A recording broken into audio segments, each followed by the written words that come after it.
A17.1, 2010, paragraph 2.29.1. Roll call. Mr. Calvin. Here. Mr. McKee. Here. Mr. Bowman. Here. All three members are present. Sharon Walsh. Present. Hans Giesler. Present. And Shannon Ray. And to clarify for the record, I'm here in capacity as a building official. Hans Giesler is new to the municipality. He is the chief of inspections. We're here to answer questions as requested. Mr. Moreno will make the presentation. Representing Otis. Paul Lambert. Joe Wright. Thank you. Just a reminder to silence your cell phones so you don't go off and disturb everybody. Introduction of the case is often the summary of issues. One, the identification of elevators with numbers, letters, etc. has been required in elevator code books in the National Electric Code for many years. Two, the various code editions have changed basic requirements for when numbering is to occur and the locations that the numbers are to be placed. Three, for new construction projects, until the A17.1 2004 code, elevator code, numbering was required on certain components when there was more than one elevator in a hoistway or machine. Four, for new construction projects in the A17.1 2004 elevator code, the numbering requirements expanded to include each elevator in the building. Five, the A17.1 2010 elevator code expanded the identification requirements even more to not just new construction, but also for three types of modernization projects.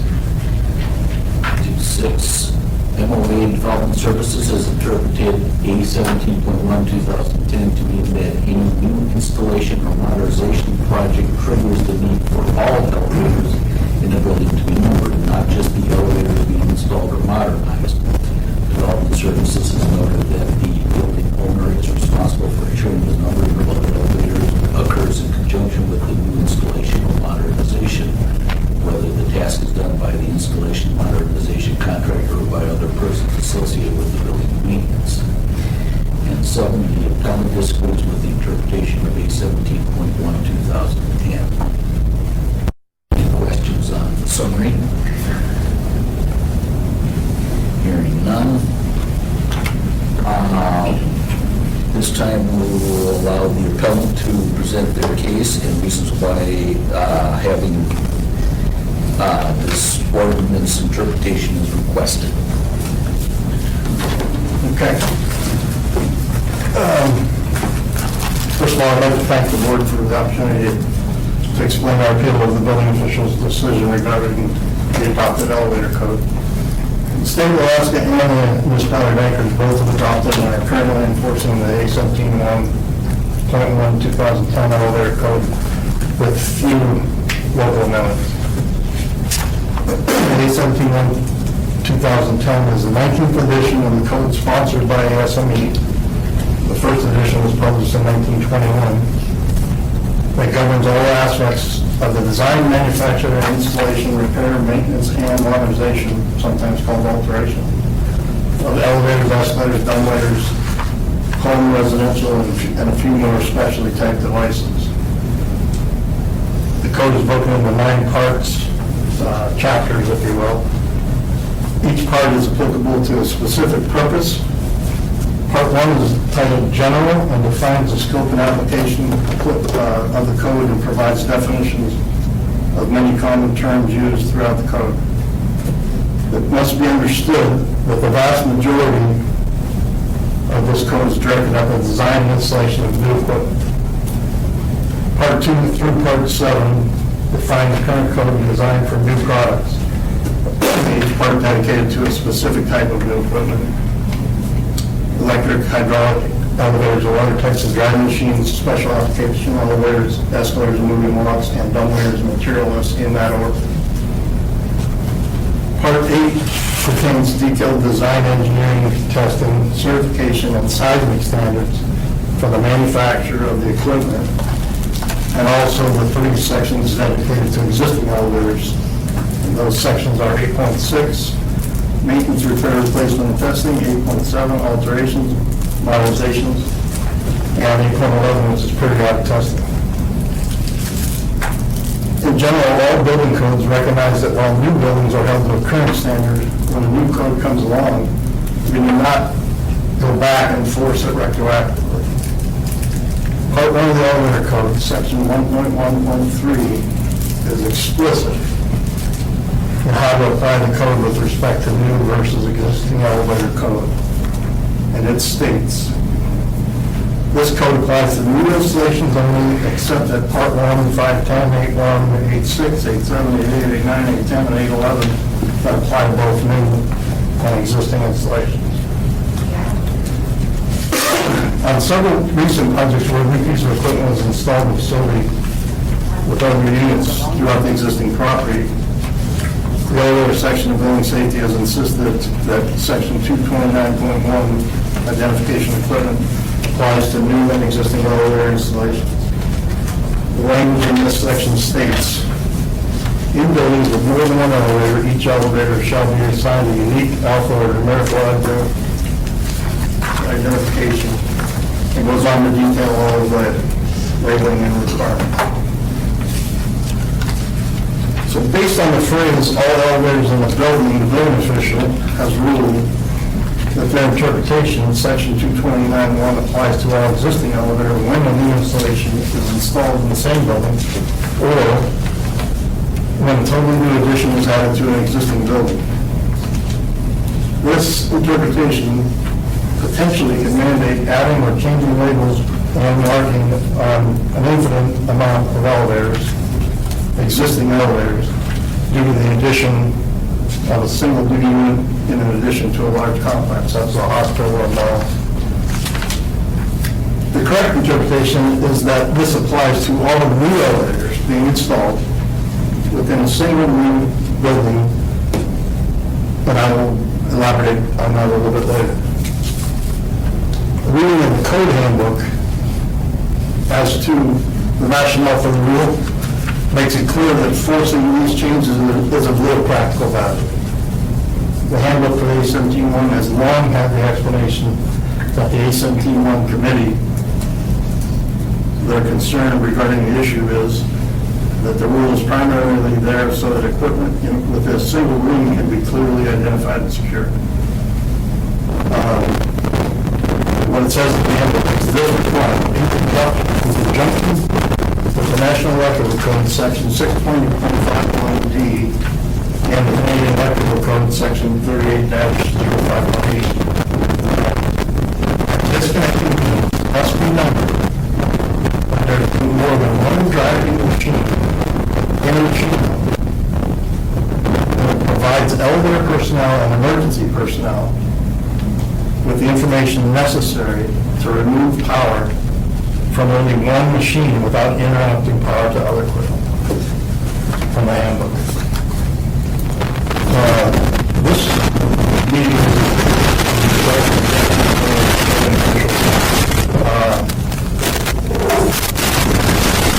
as a result of the inspection at the project at West High School. I provided data to the building department where the last time this issue came up was at the H2 project that we found. And I had, when the first inspection came out, it was on plan review and it was on the inspection report. When I talked to the building inspector at the job, and I informed him that I was really going along numbering the rest of the elevators because it wasn't required. I had a nice conversation with Kurt there, and then the next thing I knew, we got closed permits on that project for the escalators and the elevator.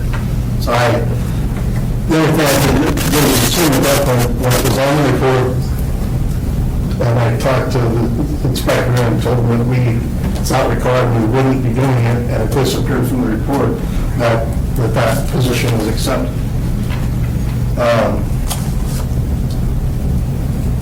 This interpretation by the building official has the potential to cause problems in several ways.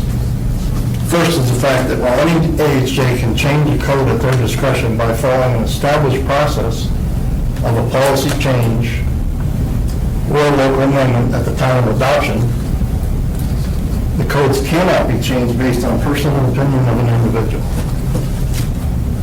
The fact that the code says in no uncertain terms that Part 2 applies to new installations only is not subject to interpretation, and the code as adopted must be amended to be enforced differently. This rather minor issue sets a very dangerous precedent for future AHJ action. Since Part 1.1.3 clearly states that Part 2 applies to new installations only, the elevator section and building official are attempting to change the adopted code without amending at time of legislation or by policy between adoptions. Secondly, this type of ruling presents an impossible commercial situation for general contractors and subcontractors. When a new elevator is to be installed in a building with existing elevators, or there is an addition to a building that contains a new elevator, the elevator contractor or the general contractor would have no authority, nor be able to accept the liability to perform work on elevators that fall outside the project scope. This open issue is placed on the punch list for the new elevator inspection, and the elevator contractor nor GC that holds the parent permit have any way to remedy. This issue has created numerous problems on other project closeouts as well. And comments as to cost has no relevance as to whether something should or should not be enforced. And then also, the handout that the municipality had a communication with the state elevator inspector, right?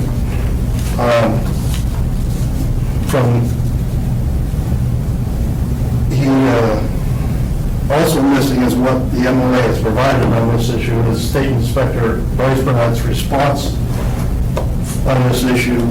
When I contacted him as part of the discussion that we were having with the inspectors and the building official, they presented this email from the state inspector.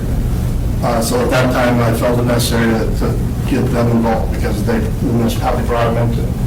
And I received an email from him long after the one from June of 15 that was in the record here. And I have his response that I'd like to read when he gave me his permission to read it. This was his response after I asked him if it was okay to share. Yes, on the issue of how the state of Alaska would handle the permit of any new elevators being installed where we might have lingering violations or questions concerning the numbering of existing elevators, the email I sent you in this email chain is officially the state of Alaska's policy on operation, and you can share this with whoever you wish. The permit of any new elevators would be closed, and any violations concerning numbering of existing elevators would be issued on a special inspection report to the owner.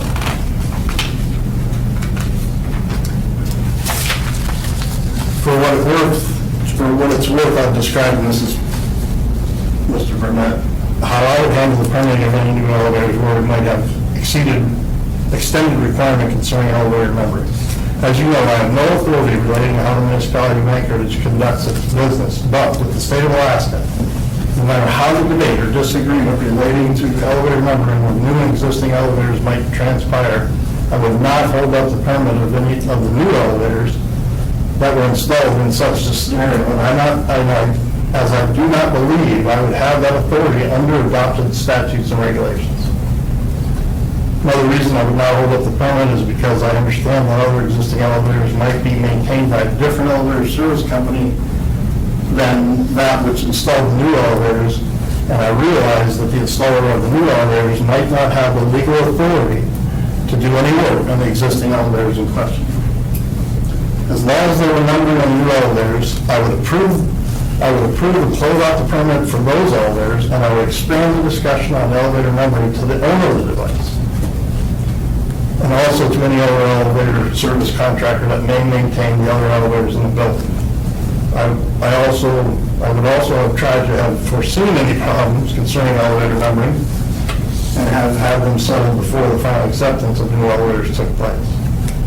Depending how we would proceed with elevator numbering, it would most likely appear on a special inspection report to the owner, with the elevator companies involved being notified of the report and the decision and progress towards the issues concerning elevator numbering.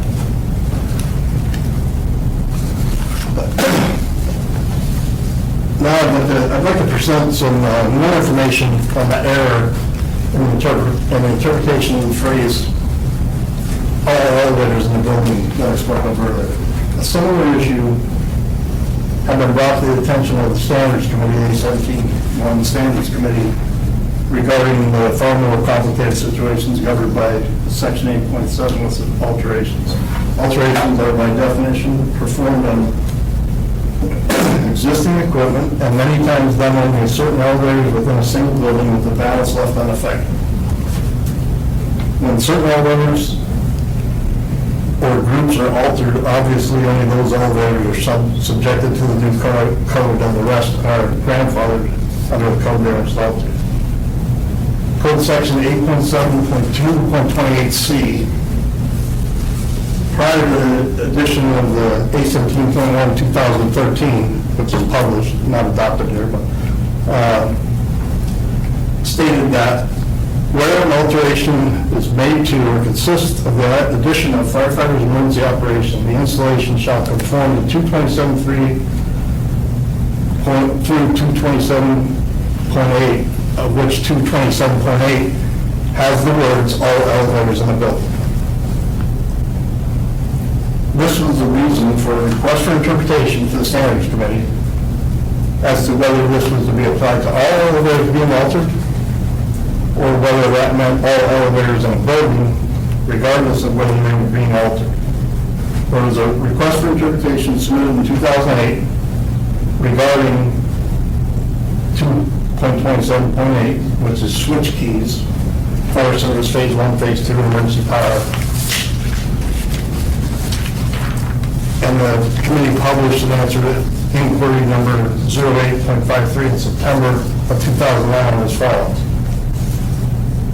The question is, if an existing building with an existing elevator has a new elevator installed somewhere in the building, must all existing elevators in the building have their fire key switches, emergency power phase 1, phase 2, replaced to match the new keying requirements? And the answer from the Standards Committee was that if the new elevator is not part of a group operation of any existing elevators, then no, these elevators are not required to be rekeyed. If the new elevator is part of a group operation with any existing elevators, then yes, these existing elevators must be rekeyed per 8.7.2.28, which is the alteration section. And that was approved in September 16, 2009. So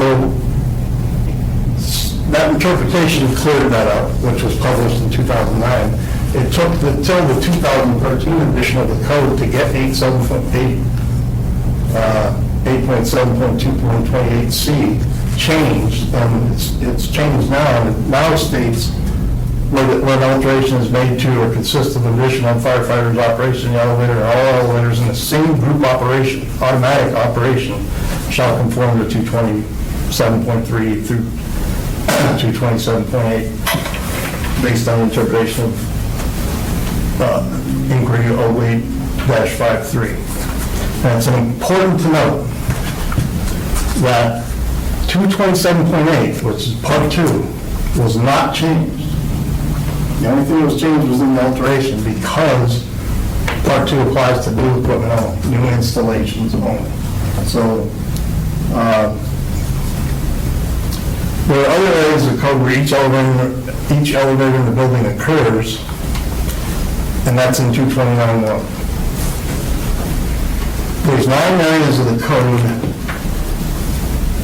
in 8.7 that refer to 229.1 8.7 is alterations. There's 9 areas in that current edition of the code that refer to 2.29.1 that says each elevator in a building. And the code isn't perfect. There's currently TN circulating within the various A17.1 code committees to change the word within those 9 sections for the elevators in the same group operation instead of all elevators in a building. The rationale being to clarify that identification 2.29 is required to be added for certain alterations to include elevators in the same group operation. Now, my point to this is that the other area of the code where this was an issue was clarified with interpretation. This key switch issue, that it was clarified with interpretation. Then when the interpretation was done, the standards committee realized that the alterations section was in conflict, made those changes, and they are published in the 2013 code. I would, if this is agreed to, then circulate, who knows what happens in committees, right? But if it's agreed to, it would not make, at the earliest code edition, it would make those changes would be 2019. The code's on a 3-year cycle now with no addendas anymore. So the soonest that section could be changed would be 2019. And then I really like to caution that I don't want anybody to confuse with what some may see as a good idea with what the code dictates. And I absolutely agree that the authority having jurisdiction has every right to make changes to the code, but it should have a foundation in legislation which would specify regulations and not on an ad hoc basis. To allow an individual at the inspector's level or the building official's level to believe that they can enforce something that is not applicable, or to think by making a note on a plan review document or inspection report that constitutes a code change, is wrong and could have dire consequences. If this interpretation is allowed to stand, then section 1.1.3 has basically been rendered moot, and fundamentally has changed the purpose and structure of the code by applying new standards to existing equipment. I'll give you a copy of this. Can we ask questions now? Yes, I think we should ask questions now. Go ahead. Pass this on. Let me begin by saying, I totally understand what you're saying, and there's 2 things when we do design that scare the life out of me. Number 1 is designing elevators, and number 2 is emergency generators.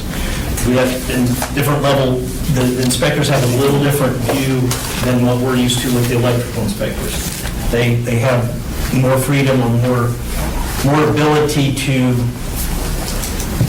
come up with what's going to happen, and it scares me. I love it when a building does not have an elevator and does not have a generator. That's just a waste of land. Yeah. So, the next thing is, am I understanding what your interpretation is, or how you feel like this what you're reading this to be, the requirement is that if you're in the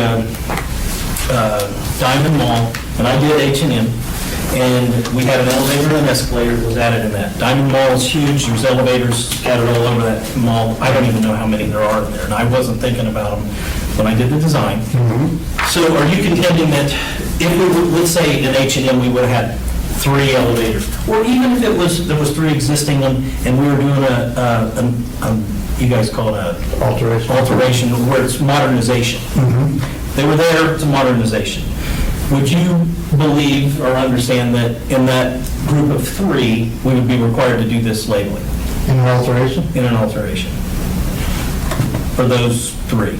Because they're together, they've got to work together, there's 3 disconnects in there. Actually, unfortunately, now, the way the code is written, the way 8.7 is written, unless common sense prevailed, and based on the knowledge that I provided for that other interpretation that was done, unless common sense prevailed, you'd have to do all the elevators in the building. Because that's the way the code stands today. It's not correct. I think like I said, unless common sense prevails, that if you did an alteration in a building with 700 more elevators, you would have to number them all the way the code's written today. Unfortunately. But he's asking about the bank of, say, three Right. in that particular zone that are associated and interacting. If you dealt with one. If there's a group of three elevators and we modernize them, they would all have to be labeled according to the code. And if you actually modernize one, you still lit. You'd let, you'd rather. Yeah. But like I say, unfortunately, because of the way the code is written today in 8.7, if you did any modernization in the building, one elevator or two, and there was 2 more or 50 more, the way it's written today, unless common sense prevails, you'd have to go number all of them out.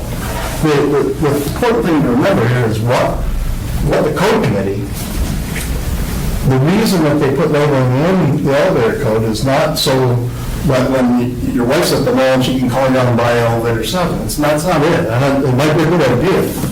But the main reason for this is so that, and in fact, in this handout I gave you, It's more on the electrical part, isn't it, that they can go shut off switch 7, and they know that that's that elevator. yes, the handbook states that they're concerned for emergency personnel and elevator personnel for equipment in the same machine room where somebody says it's elevator 7, they go shut off number 5. That's the concern of the committee.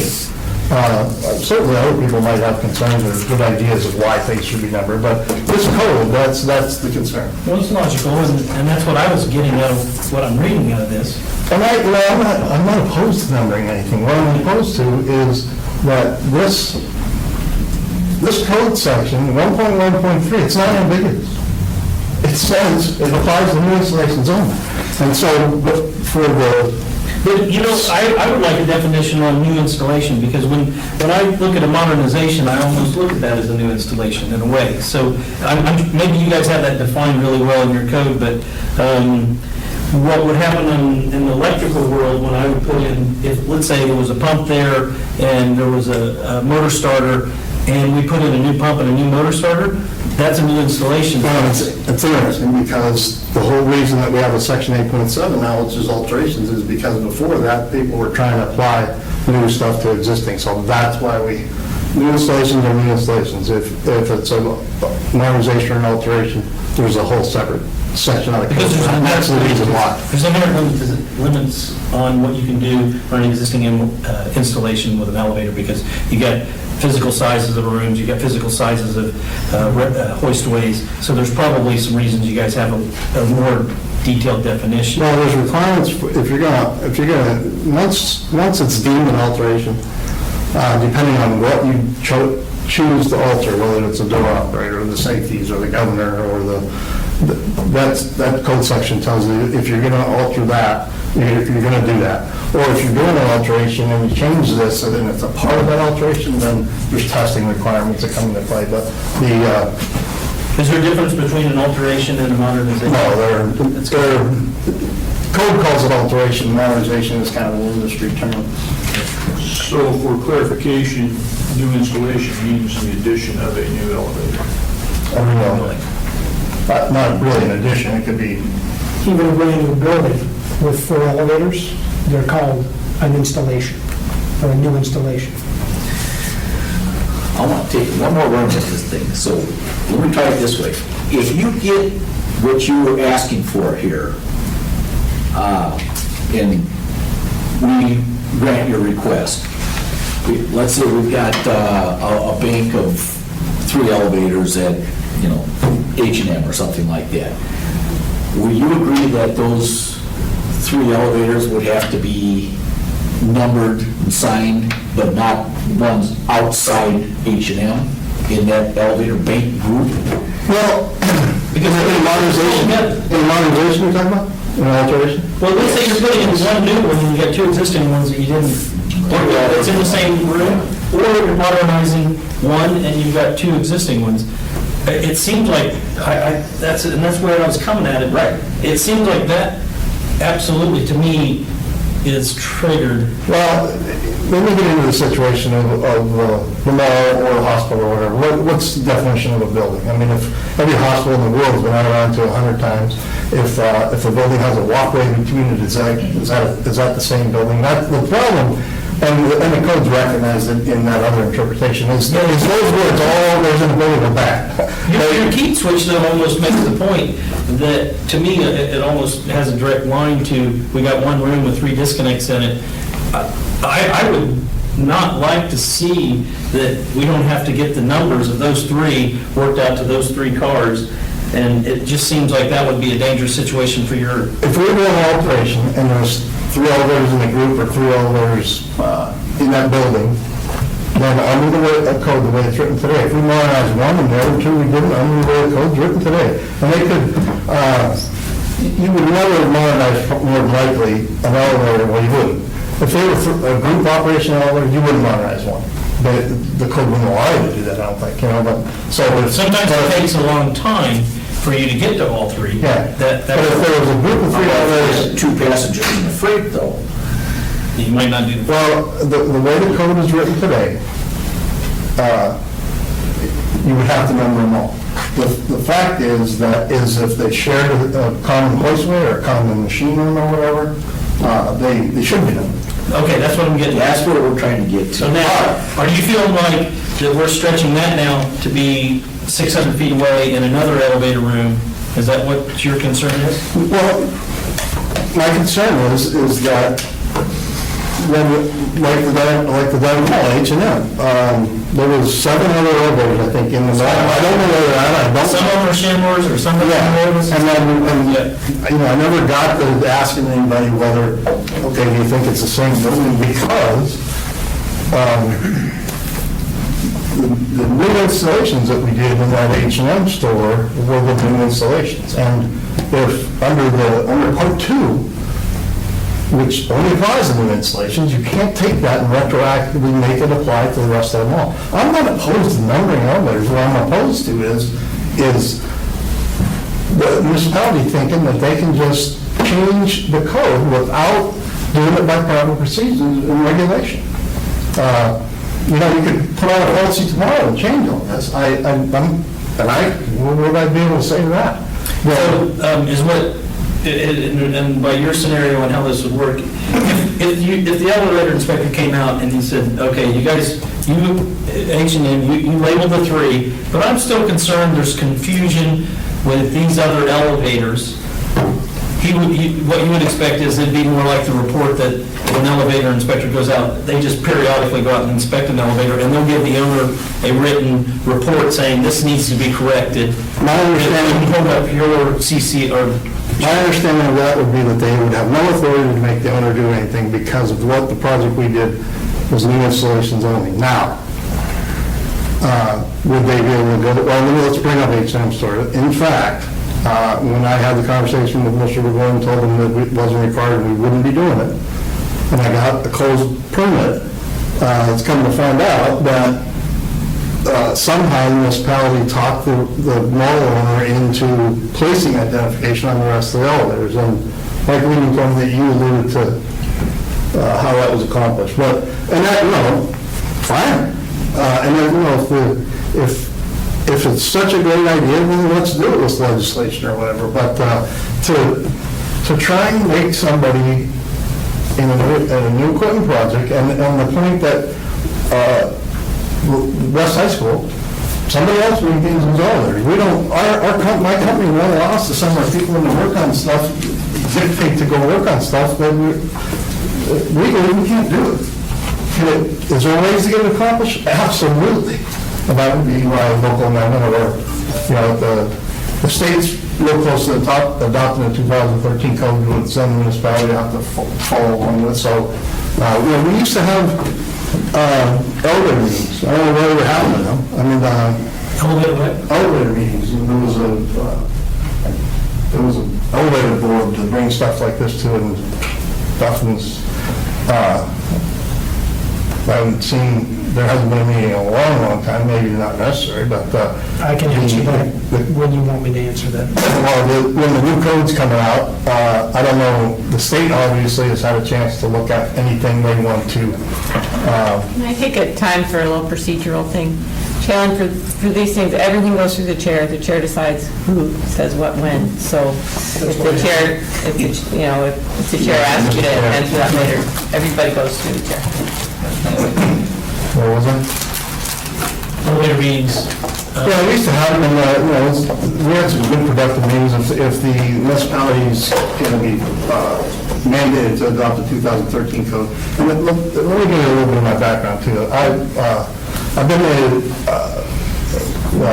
manager of construction modernization for Otis in Alaska since 2001. I've been in the elevator business for 29 years. I've installed, supervised the installation and maintenance and repairs of elevators for a long time. I've had a QBI since 2002. I've been on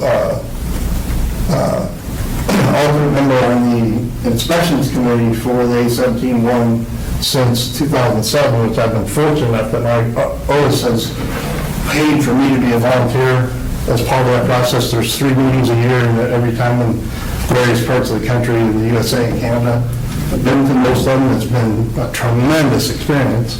The only one I didn't go to was in Moncton because New Brunswick, but I got a little bit of background on this, and I'm not opposed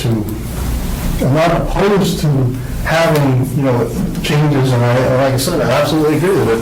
Anyone with the right jurisdiction has every right to do what they want, but I'm also a believer in codes. Codes should be adopted when they're published. When they're allowed to be adopted, they should be adopted, and I'm talking about across the world. And for any local amendments to codes, they should be strictly geographic, not, for the most part, they should be strictly geographical. If we, look at the IBC, how many editions have been published since the last one that's been around town here, or that's being enforced around here?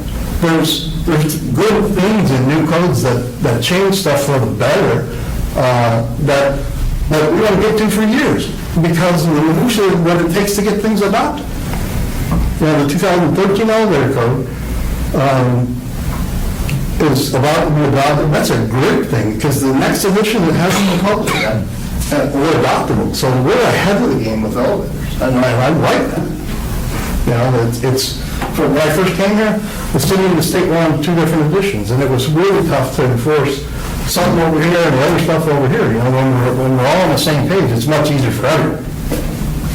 so is the 2013 code, were you thinking that it clears this up? It clears up the other interpretation I was talking about. So the key, Just about the point was the same. It had the same all elevators in the building. They realized it was wrong. They changed it in the alteration section where it said all elevators in the building. Now it says all elevators in group automatic operation.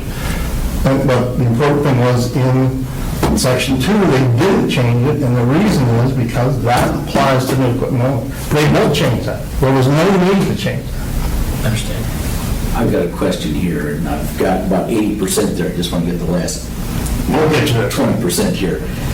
About the authority and control of an elevator or bank of elevators. That, like you mentioned, that Otis doesn't necessarily have control of all of them within a building, that there may be some that other vendors or contractors have the responsibility for. Can you elaborate on that just a little bit for me here? Particularly that last 20%.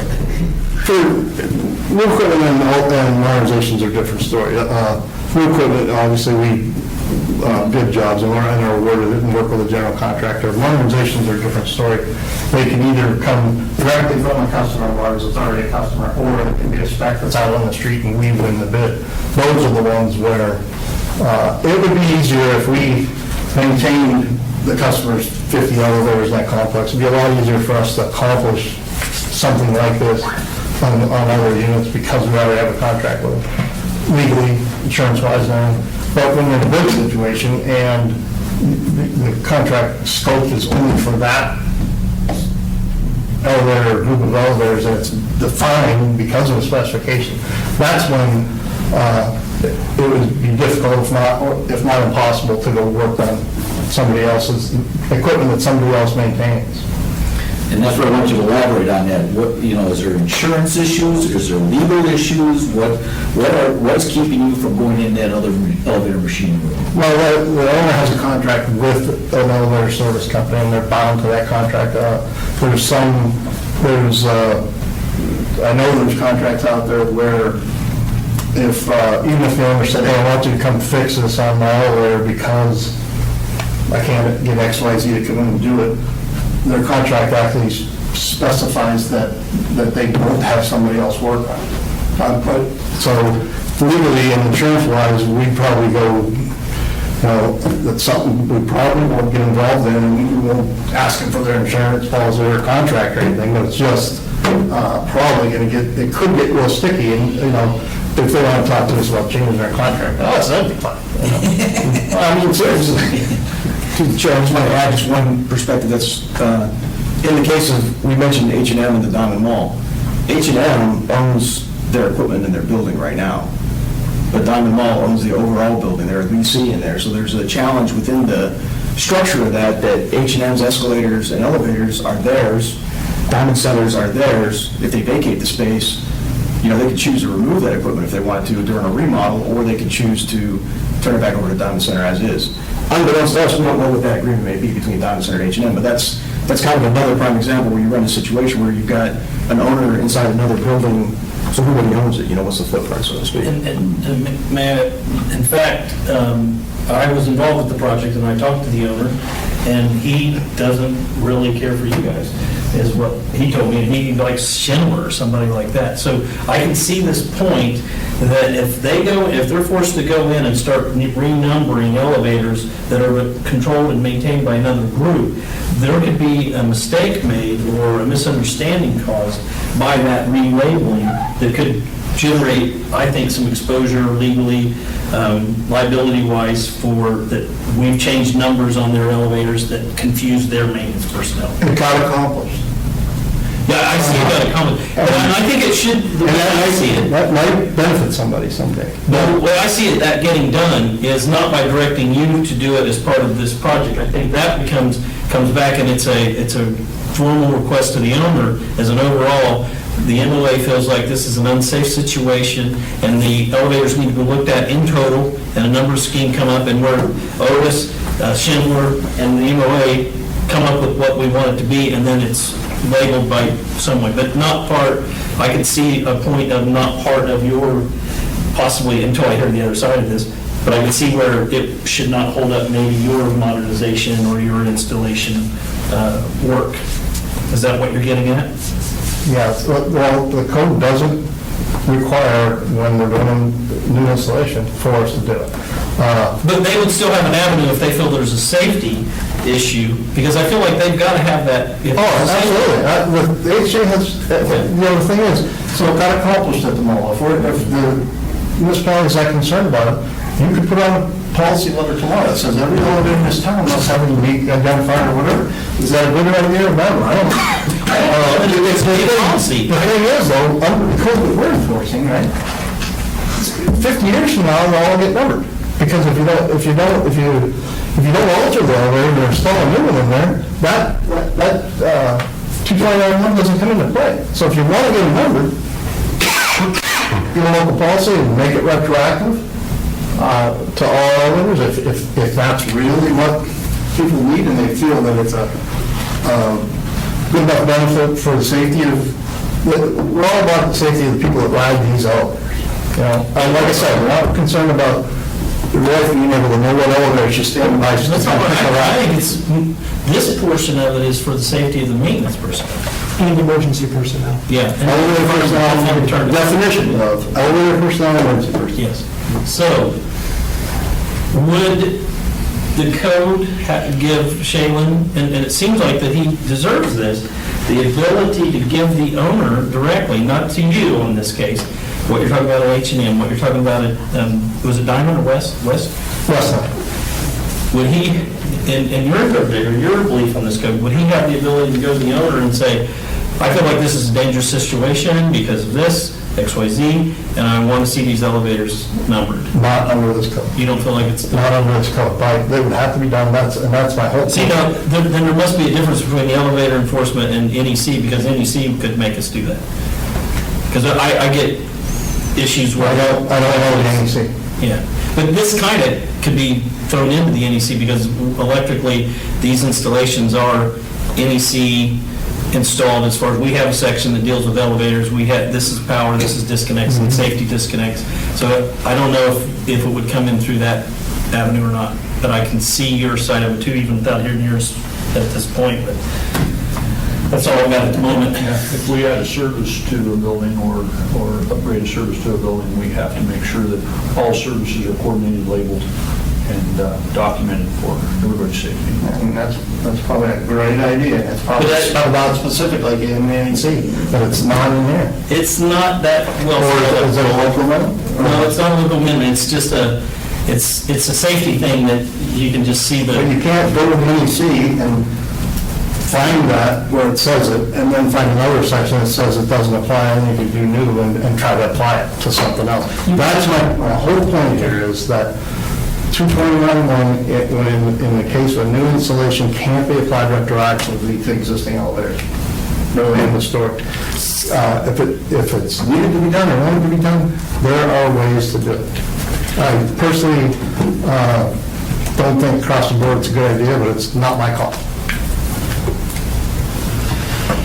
Other questions for Paul or Otis? Initiative? In the case of the West High, was this next to bank of another one or two, or was it completely separate from all the others? There's Was two or three other elevators. tie between machine rooms that would, Can I elaborate on that a little bit? It's interesting because the school district, Cornerstone contractors at MOA told them they have to do it. When we didn't want to go to their current maintenance provider, asked us to do it, and we did. We did it, they hired us to do it, and it got accomplished, we did it, but we didn't do it because of the directive there, we did it because the owner was told they had to do it, and they hired us to do it. Back to his question though, was this installation a standalone or was it Yes. part of the bank? No, it was a standalone. Okay, that's what I And there's two or three other ones in the building, I never saw them until we went to look at them, putting and them. if I remember right, it's like one elevator type of thing. Yeah, it's,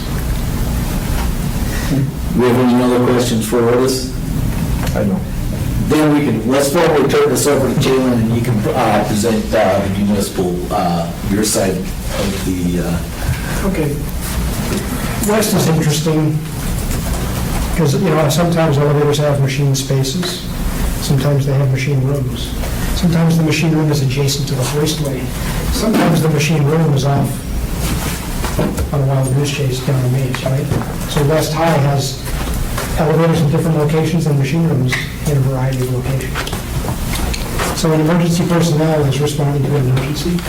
You're trying to figure out what elevator needs to have what power code. There are machine rooms in a variety of locations. Here's an example. There's one boiler room in the basement of the building, very old. You go there, you have no idea what machine room that elevator's for. So you felt like when you looked at this, that it was a safety issue and that it was too confusing? No, I just went with the language of the code. So, Helen, So what? Good idea if you give our main presentation and make your presentation, if you please, yes. answer questions at the end. So, like you read at the beginning, Scott, the elevator code and the NEC both, Article 620 and the NEC, have had requirements for labeling certain elevator components. Things like the mainline disconnect, the pump unit, the controller, the selector, the governor, the car operating panel, the main jams, different areas, they've wanted numbers. It used to be just a few numbers in a few locations, and for many years in the elevator code, it only referred to elevators that shared a common hoistway and machine room, like Paul brought up. And then that changed in the code book. 2004 elevator code is the first time they changed the language to say all elevators in the building. Now, that section is in the new construction part of the code book for new elevators. When they changed the language, you all read the language. it says each elevator in the building. So you have a new elevator you're installing, and you apply 2.29 because there's a new elevator in the building, and 2.29 applies. Part 2 is for new elevators. Well, 229.1 immediately explains itself, like Bruce wrote. State elevator inspector wrote this. And this is part of our agreement years ago when we all made a determination about what this code meant. Like, hey, as we changed this code language, they changed it. And they changed it drastically. They changed it from saying elevators that share a common lift or machine room to saying in elevators with, in buildings with more than one elevator, each elevator in the building. Well, they changed that on purpose. Then in the last code edition, they changed it even more. 3 alteration code sections with 3 different types of elevator alteration modernization projects, pointed back to 2.29 as well. So when you, and those are in this letter that I wrote. They added those. They added those. They never had that reference back to 2.29 before. Let me let him finish here and get back to you. So it seems to have been done with a fair amount of intent. You actually have 3 alteration sections pointing back to 2.29.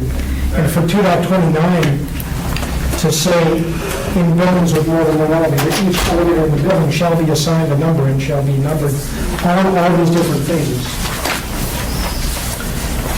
And then in addition to that, they keep adding to the number of things they want numbered. Now they want main entrance frames numbered. They're adding more and more with every code edition to the number of items that they want numbered, which is interesting. So with that, it's simply a matter of several years back, the state elevator inspectors and us, there were 5 of us at the time doing inspections. We all said, hey, when you go through and look at the changes in the code book, it was just a simple discussion, hey, how about this change? And we all agreed, all 5 of us agreed that it meant each elevator in the building. So if you have a new building with 5 elevators, obviously you number all 5. If you add a new elevator to a building, and it's the same address, you know, like Alaska Regional Hospital as an example, each one of those buildings has a different address on it. So we wouldn't have them number all of them, just the ones at that address. So we all 5 agreed that as we changed the language on purpose, and they expanded the language to a great extent, whether they meant to or not, they did. And it says each elevator in the building, so we all 5 agreed and have spoken with all the elevator companies for years now about this. And there's not that many projects where you add an elevator to an existing building. It's happened, I don't know, 5 times in the last year and a half, 2 years, something like that. Modernizations happen a lot more, and when they modernize, it points back to 2.29, which again is only for new installations. But the alteration section points you back here 3 times. So that seems to have been done with a great deal of intent. They really want things numbered. When emergency personnel show up to an elevator, and you have a variety of machine rooms and elevator cabs and entrances, if you're standing in one car, you're at the entrance of a car, you're on a car top in a machine room, you get spun around in the building pretty easily. Bigger buildings that we never see up here are really obvious. Down in the States, you go to a building and you go up a set of stairs, and all of a sudden you're surrounded by a whole lot of elevator machine rooms. And you walk into one and you have no idea if that machine room was even for the group that you were just standing at. You know? And it becomes pretty dangerous when you yourself or somebody else that you're directing is to turn the power off to a car you were just standing in, a car you're standing on top of, a car you're, whatever. So whether it hasn't been intended or not, they changed the language, and it appears to us to be pretty specific that they want each elevator in the building numbered when you have a building with a bunch of elevators, when you modernize elevators in the building, or when you add an elevator to a building, to an address that has other existing elevators. And so we didn't feel, none of us felt like, and we were kind of surprised that we were told that we were just making things up, because we all just read the language and thought that the language was clear enough And the five of us agreed on, and made a determination about what we thought the code said and meant. And then all five of us proceeded to communicate with the elevator companies about numbering. That's all. And, you know, the NEC, speaking with Victor and the other electrical inspectors, I know when you add a service to a building, you don't just label the new service, you label all the services. And Victor feels very strongly that's required by the NEC. So it must be in there somewhere. I haven't seen the section, but you number them all. Even though you're not touching the other ones, it's just simply, you can do it with a marker, you can do it with a label maker, you can do it with a pretty plastic. It can be as expensive or as cheap as needed, whatever, as long as it's clear and they're all labeled correctly. I think that's by, more by policy than by NEC, honestly. Is it? I think it's the fire marshal policy, the other people that scare me.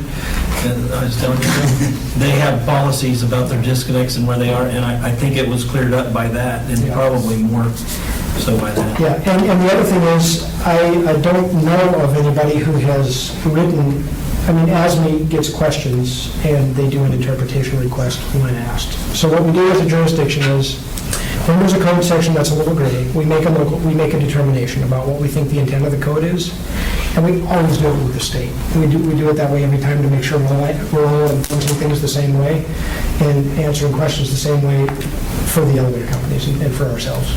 And to, you know, as representatives of the code book. We work with the state very well. We're always calling each other saying, well, what about this? So we enforce this the same way. You could tell by what Paul read to you from Bryce at the state level, that the state is still enforcing this to be done. They're just not saying who has to do it, and neither are we. We have written up, it needs to be done in plan review and on reports. We have not said who needs to do it, just that it needs to be done. And Sharon's email, which is what Paul's appeal to the board is about the email for West High School.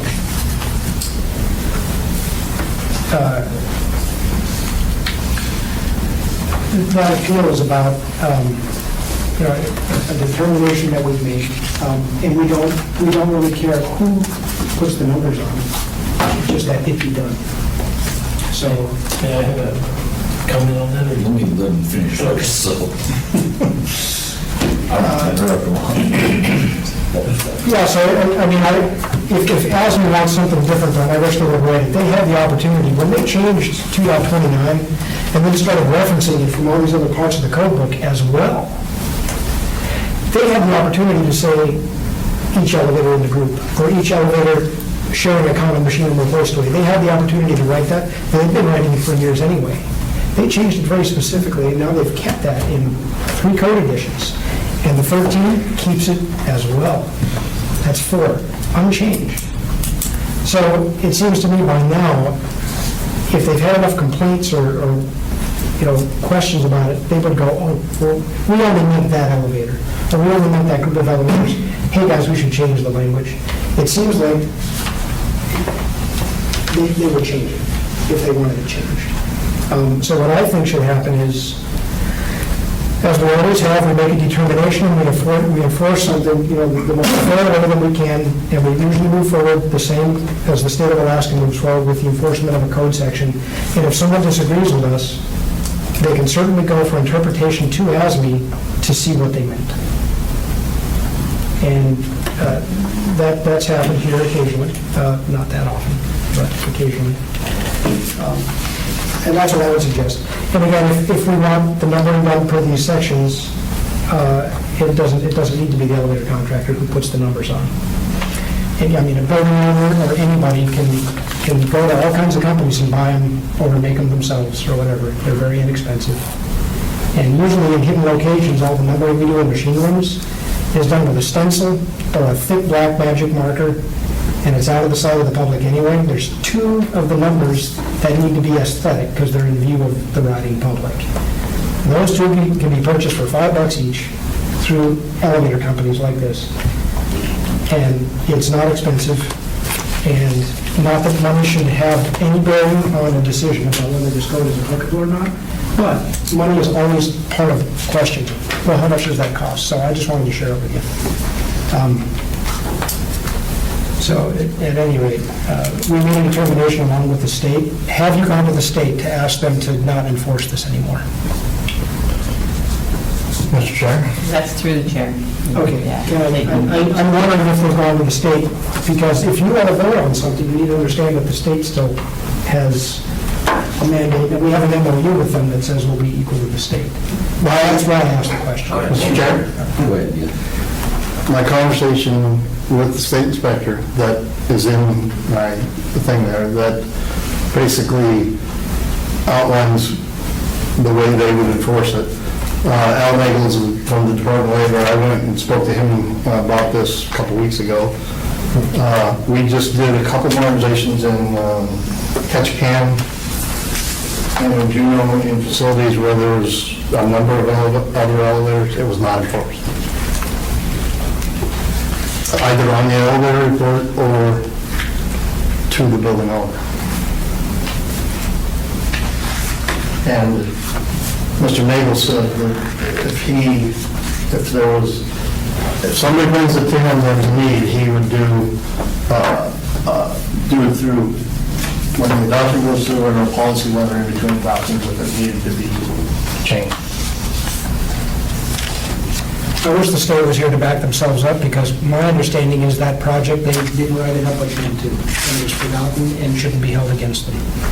I wish I would many things telling you the Eric, fact. can we keep the order of the day? I'm sorry. You had other questions?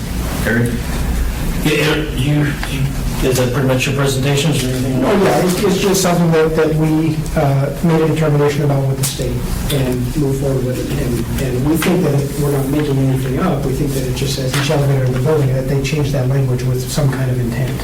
So that's all. If I could make a final comment on the MOA's presentation, to again direct you to the email itself, that's, the interpretation's being questioned, and installation that a new elevator does trigger labeling for all elevators in the building prevails. This has come up twice this summer, and the point of this email was to say, from here forward, to clarify, this is where it's at. That we rigorously note this at plan review, which we have done in the past, and all design teams are expected, and plant will be notified at plan review, which they have been in the past, but just reinforcing that we'll continue to do this, to alert the owners and the contractors that labeling must be coordinated as part of the project. Coordinated was a word chosen very carefully. Whether it's done by the new elevator installer or in concert with elevator maintenance companies that may have maintenance contracts for previously installed elevators. Because ultimately, the building owner is ultimately responsible for that building being in compliance with the code. Ultimately, it comes to the owner.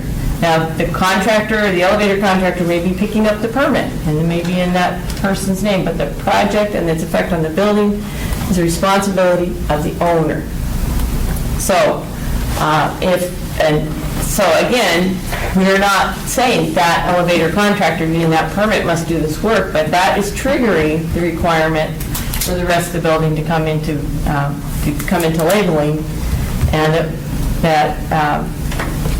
the owner needs to be informed through the design team, which will be noted at plan review, which has been noted at plan review, that this is a requirement, and they can either add it to the scope of work for the current elevator contract, arrange with other people, but because of the permit triggering that change to the building, it needs to be handled before the permit's finally signed off. That's where we're at. That's what we're clarifying. May I? Mr. Conlon? Is this an amendment, a policy, or just a letter of... What you have there is the packet that Chandler presented to present to you tonight, similar to what Mr. Vander. This isn't what you presented to the elevator companies to help them realize that this is a requirement, or... This has, all along, during the plan review, these comments are made. It's not just for these two projects. Right. These comments have been being made for how long, Chandler? Have you guys seen the plan review's reminder document? It just says, hey, there's existing elevators in this building, and this new one's being added. Please note that per 229-1, each elevator in the building needs to be numbered in the following locations. It's a simple reminder to all about numbering. So this is not a new exercise by the municipality. The communication to Mr. Bender was to emphasize that this is how we look at it. Have been looking at it, intend to keep looking at it. In the case of H&M, that came up in about 3 weeks after it came back to this position, and they were really under the gun to get that store open. I talked to the when it became apparent that it was holding up the CO, the building owner's rep came to me and said, hey, what are we going to do? What can we do? I said, all right, if you guys will make a commitment, give me a letter that you will handle, get this other labeling done, we'll close this one out in the interest of getting the job done. That's what we did. Comes up again on West High, okay, come up again. Let's emphasize this is where we're at. And again, as you'll notice, we worked with the owner and the general Cornerstone to get the job closed out based on the owner's commitment to do something. But it shouldn't be happening at that point. It should be happening during project planning, and the owner should be, the design team should be reminding the owner, we're going to have to label the other elevators. Do you want to put it in the bid, in the specifications for this contract, or you want to arrange with your other guys to do it as we get close to time close out? It just needs to be done.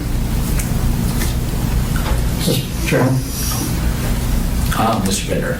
I'd like to speak to what she's talking about. The directive that will be enforced or vigorously enforced from here on was in an email from Sharon as a result of the West High project. But and Sharon's comment that they didn't care who does it. Well, first of all, my point to this is that an interpretation on something that is definitive and not subject to interpretation because it's so definitive, it says that it does not apply, needs to be done by regulation, local policy or something. In the case of West High,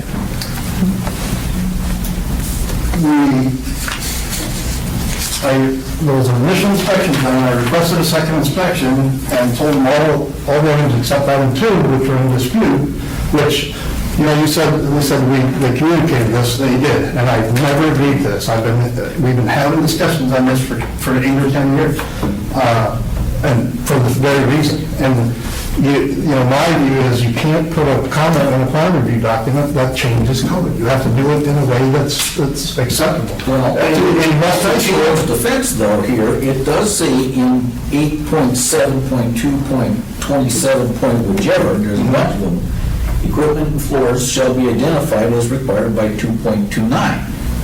It does go back and reference that, right, in a section that is. And you got to understand, you're in the alteration section. That's right. When you're altering an elevator, it refers you, instead of putting that back into that alteration section, they refer you back to that specific part of 220, of section 2. When you're altering an elevator, you go back there, you pick that little part, and you apply it in the alteration. That doesn't make it apply to everything in part 2. West High School, I want to make this point. If nobody cares about who does it or whatever, well, I called for the second inspection, the inspector refused to come out and do the second inspection. No, because that, yeah. No, I did not. Well, let me say another thing. Hold on, I'm ready to get everything down. I'd like to think it down. I'd like to think it down. I would like to say something. Been doing this for a long time, Chad and I have worked together for a long time, we've agreed, we've disagreed, and I'd like to think that tomorrow we will work together the same as we always have. This is not personal. The my main point in tonight is that it's not subject to interpretation. If you want to change it, fine. It wasn't done properly. You could do it properly. You, Chairman, mentioned a bunch of reasons for a local authority to make this a requirement in their jurisdiction. Mr. Chair, I would like to remind that if you go to 2310, the administrative code, the powers and duties of the building official is to make interpretations of the code. It's included in the power, specifically in the admin code, that the building powers and duties of the building official are to make such interpretations in areas of question. So it is appropriate, this is an interpretation, it's an appropriate action for me to interpret code. An interpretation is not me making new code, it's an interpretation. The board is here, and the three-member panel, for when an interpretation is disputed. But the building official does have the power to make an interpretation. So clarify that point. And I agree with that statement. I have a couple of points. So as far as say it's part of the design team's responsibility, I know for a fact that's probably not something we would want to use as the reason or who should be doing it or that it should always be covered in that way, because most of the modernizations do not have a design team involved with it, and except where I have to come in sometimes and do some electrical calculations type of thing. And so my experience is there is no architect, there is no one involved with any preliminary creating documents, requirements. They come in and they just bid it. So is what I would, to address that, something would have to direct them either by code or by policy or by amendment that this is a requirement for them whenever they bid an elevator that they would need to do it, or that the code actually says it, which I'll get to my thought process so far.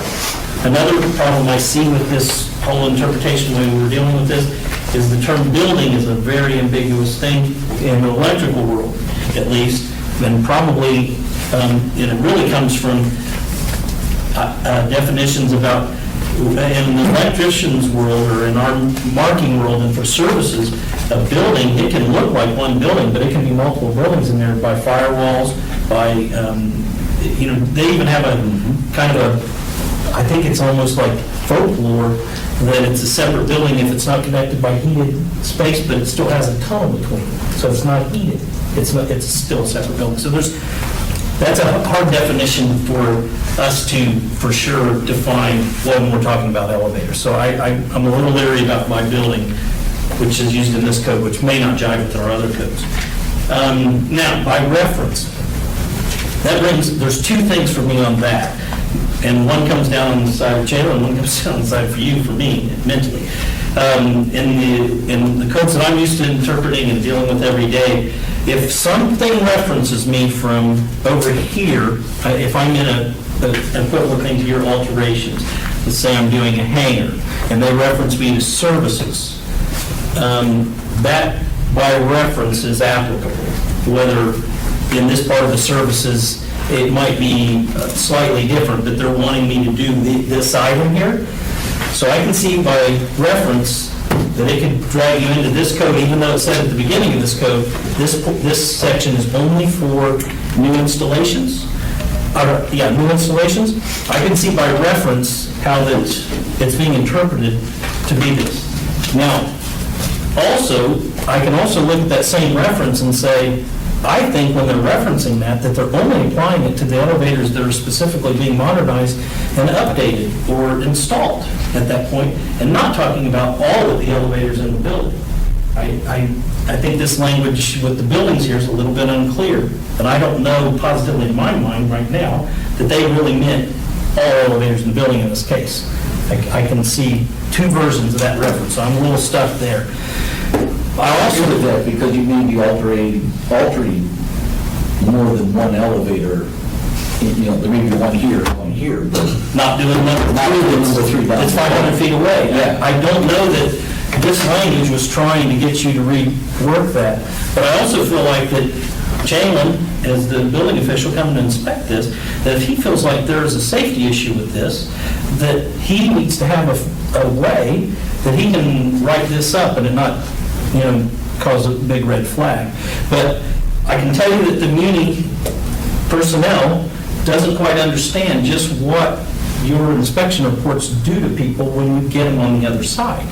They are enough to get you fired, enough to get you sued, detrimental to your reputation. There's a lot that happens when you guys write a comment. And really, I feel like these comments that you're talking about right now on how the labeling of the whole building is more something that should be given to the owner with the, not through this building permit that, you guys aren't going to get completed until it's done. So I can see how the state inspector, to me, is referring to how he deals with it, that he would go with a separate inspection and separate report. I feel like I'm following along. Do you feel like that's not how he would handle it, or? No, that's what he wrote. He is going to continue to enforce it and interpret this code the same way we do. He's not letting go Yeah. of requiring that it be done. He doesn't care who does it, but he's going to give a separate report to the owner that it be done. But it's not going to hold up the elevator installers. That's what he wrote. Mr. Chairman, So that's a different report. Quick comment then? Mr. Mitchell. Chairman, it could be that they are accomplishing that in the project that I talked about, and I just don't know it because that's the way they go about it. I just don't know. It might be getting accomplished, but I'm not aware of it. Well, you said that they did not tell the owner. They didn't put it on no. It wasn't on our inspection report as well. So if it's separate, then. Yeah, so it could be getting accomplished. It could very well be getting Mr. Chair? accomplished, I'm just not aware.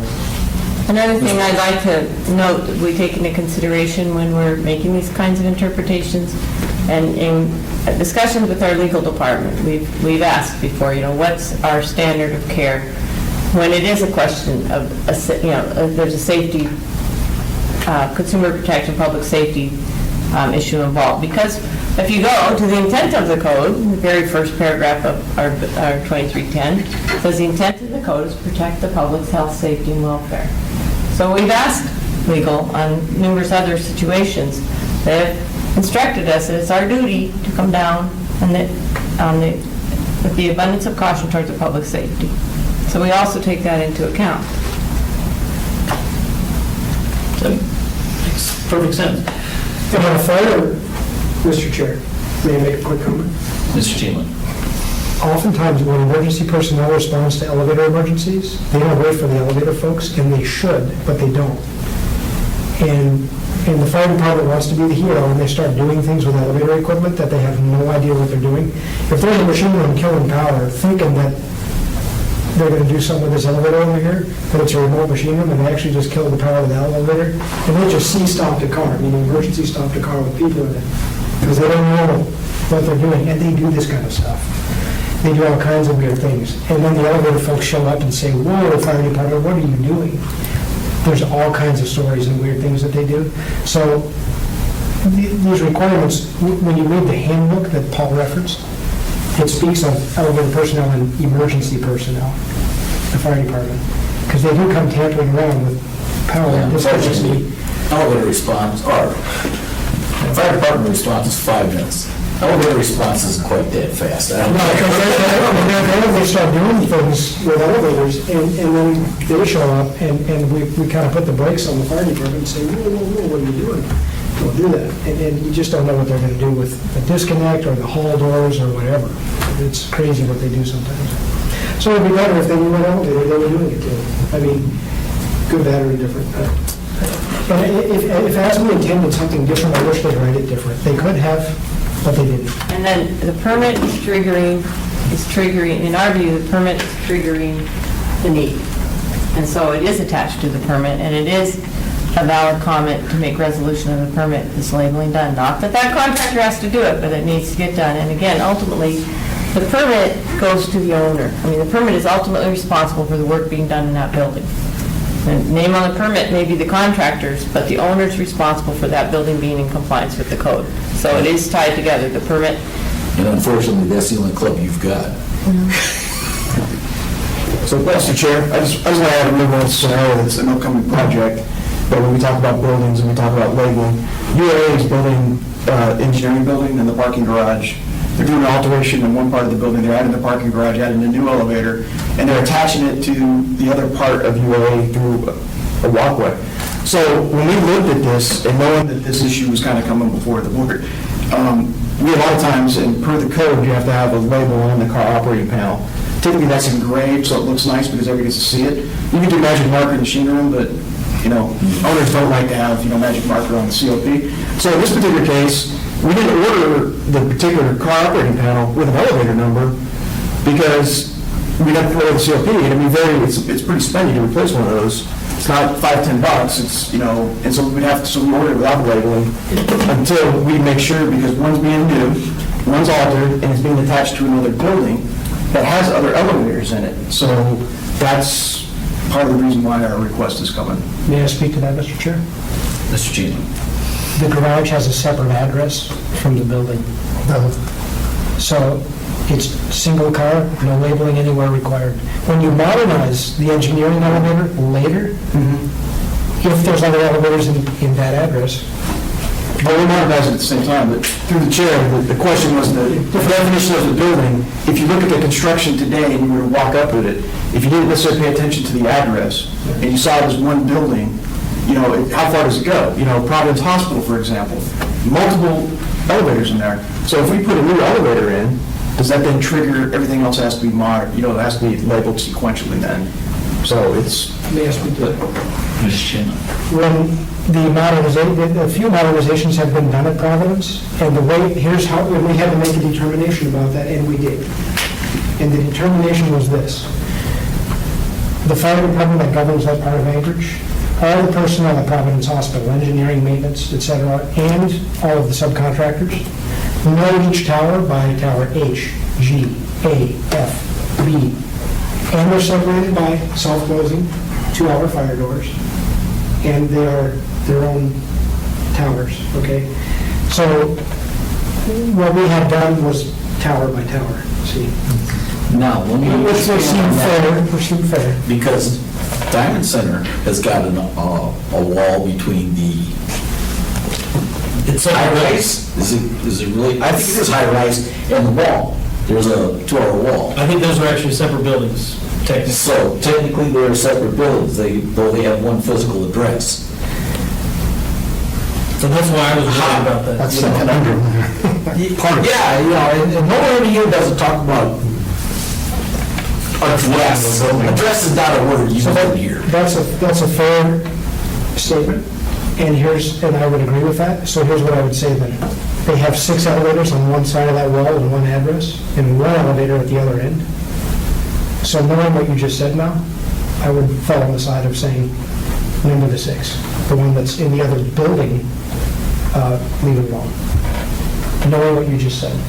Because if it's really 2 separate buildings like that, then there's 6 in the tower and 1 in the old part of the building.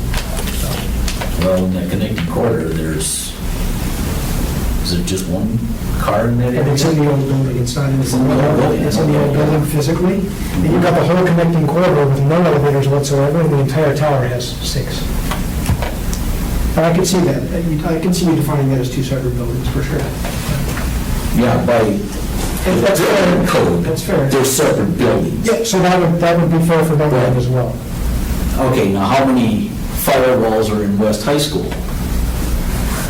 More than you can shake a stick at. Yeah, but it's one address. It's got urban sprawl. It's one address with one envelope though, right? Well, careful, Diamond Center's got one address. Oh, does it? Or does the tower have a separate address? It might have a separate address. I'm wondering now that we're having the conversation, it may have a different address than the old long, well, I don't know. But that's a good discussion. And what we do, Scott, is we're fair each time. We just we sort of agree and look at the layout and make a fair determination, that's all. So West High School, if you really wanted to compartmentalize portions of the building, and if everyone really knew each portion of the building as a separate tower, like Providence Hospital, we'd probably fall on the side of, Oh, that makes sense. No one ever brought that to. ASD knows it, I don't know if the fire department knows it. No one ever brought that to the table for discussion with West High, other than we looked at it and said, oh, one address, one building.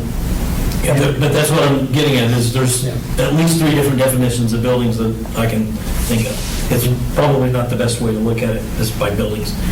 I almost think it just should be in the area. Let me bring up one building right across the street here. Otis put in 2 new elevators. The building had 2 existing Otis elevators. I went there recently for a periodic inspection. Otis Line, who monitors the phones, identifies 2 elevators in the building as elevator number 1. Opposite ends of the building. Otis Line identifies, when you come up in an emergency, I pretended I was stuck in the cab, right? Otis identifies the other two cars as elevator number 2, opposite ends of the building. The elevator service mechanic is Otis. So there's 4 elevators in the building. Each one has its own series of test forms and maintenance documents. 3 of his test forms indicate elevator number 1. So who's doing what on what and responding to what? If there wasn't a traveling, what elevator do you respond to get a stuck passenger out? If you're sitting down in front of a judge and jury with test forms saying you did these tests on an elevator, 3 at the same address, say, right on the test form, elevator number 1. So if everything was numbered correctly, none of this would ever happen. Right? I mean, that's kind of interesting. That's an example of where it can get out of control if it's not labeled, if things aren't labeled. Mr. Collins? Back to his point, I think he's saying it's not necessarily a bad idea. He's saying he doesn't feel like it's in the code and clearly required for him to do it. And the purview of the municipality, the way they're reading it, they do feel like it's clear, and it is in their purview to say it. So I know you feel like it's really clear, but obviously it's not that clear because they're here, No, and I agree it's a little gray, but they did change the language. It used to say for all elevators, the share a common host or machine room, and it said that for many, many code editions. They've changed it, and for the last 4 code editions now, they've kept it, each elevator in the building. So why did they change it? Now, Paul, you said there was something in the mill for 16? Yeah, actually, because I'm privy, part of the inspections committee, I'm privy to the fact that there's some ballots circulating right now. And what Jan was talking about, the 3 sections in 8.7, there's actually 9 sections in 8.7 where it references it back to 229.1. If you add a floor, if you change this, if you do that, there's 9 sections in 8.7 that refer you back to 229.1. And the ballot going around right now is to change those 9 sections to say elevators and group automatic operation, because they recognize that all elevators in the building are, they're not being worked, And there's a lot of good ideas and reasons why a local amendment to make this possible would be a good idea. There's valid points, lots of them, but whether you can make it happen under the code that's adopted today is the point here. And for the elevator, you push the button and they say you're in elevator 1, what you don't know is behind the scenes that our company also has a building ID, machine number, or whatever, so they're not gonna, they'll be dispatching our mechanic to a specific elevator by its serial number, not 111. But you wouldn't know that by pushing the phone. I think the real, and my name's on this, so I feel I have a right to say, the real question here is, given the information available, the code that's in front of us, is this interpretation a reasonable interpretation? And that's really what you're being asked to decide today. Not about information that's floating around that's no one is privy to unless they're on that committee. Nobody helps me understand some of the philosophy behind Sure. why I ask. Mr. Chairman? Mr. Bender? Or to expand, is it something that could be subject to interpretation? Because like I had a conversation with you, when there's a new edition coming out, there's a lot of them. If it clarifies something, that will often change an interpretation in a current edition and be grounds for a good argument, and everybody gets together and says, yes, that's where it's going, we'll go that way. But that's where it's also printed. And as I said, and the powers and duties and the responsibilities of the building officials to make a call. Right. No, I don't have any problems or any challenges to that. You're awful quiet. You have questions?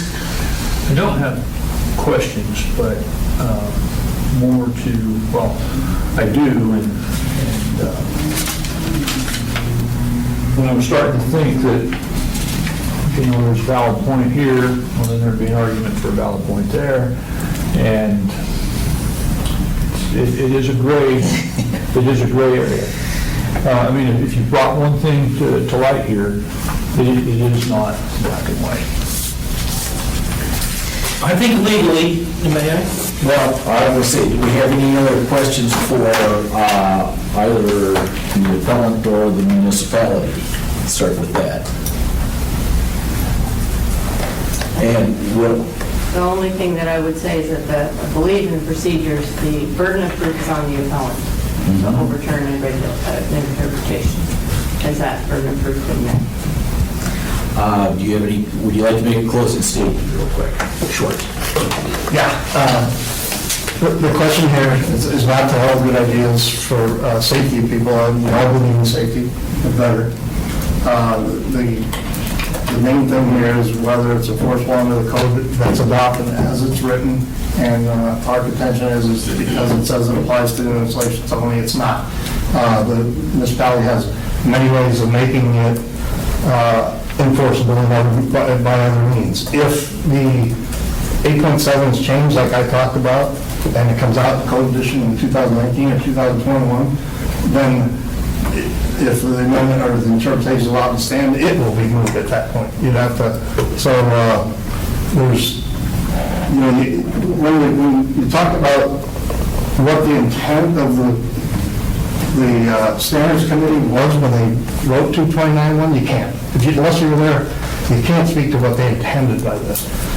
The two examples of the key switch and the ballots that are going around now, I think speak to the fact that they realized that all elevators in the building, it was a bad thing to put in the code. That's my sole point, is whether it's enforceable under the code as the code that's adopted as it's written, or should there be a local amendment made? And I guess that's the total point. There's a whole lot of good reasons for possibly doing it, but to try and enforce it the way it's being done, because it does end up on our permit. Our permits don't close until it's accomplished. If there's no way around that, there very well could be, but that's what the end result is. Something that we can enforce or are responsible for keeps our permits open. Mr. Chandler? Yes. I don't know what they meant, but they changed the language on purpose. And they changed it in the 2004 elevator code, and for a long, long time, it said, for all elevators that share a common hoist or machine room, number those. And they changed it, and they've kept it changed. And if they think it's a bad idea, they should change it back. But it says what it says. And they did change it very specifically to say, each elevator in the building shall be identified in these locations.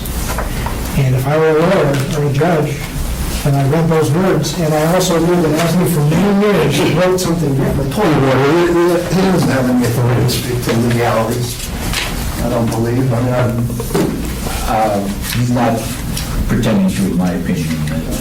He's given his, He's rendering his opinion, and he said, I don't know what they were thinking, so. Go ahead, Jim. That's it. Chair? Yes. So, let me just say one thing to you, just in parting. Reading this, I'm a totally disinterested person, I don't really, but reading this, thinking about the way this is working, looking at how this goes, I can see where they wrote the code through, and they say that chapter 1 only applies to new. Or no, the one, one says two. you get back to altering this 8.7 to 274, you get to equipment, and it references it. Equipment and floors shall be identified as required by 2.29.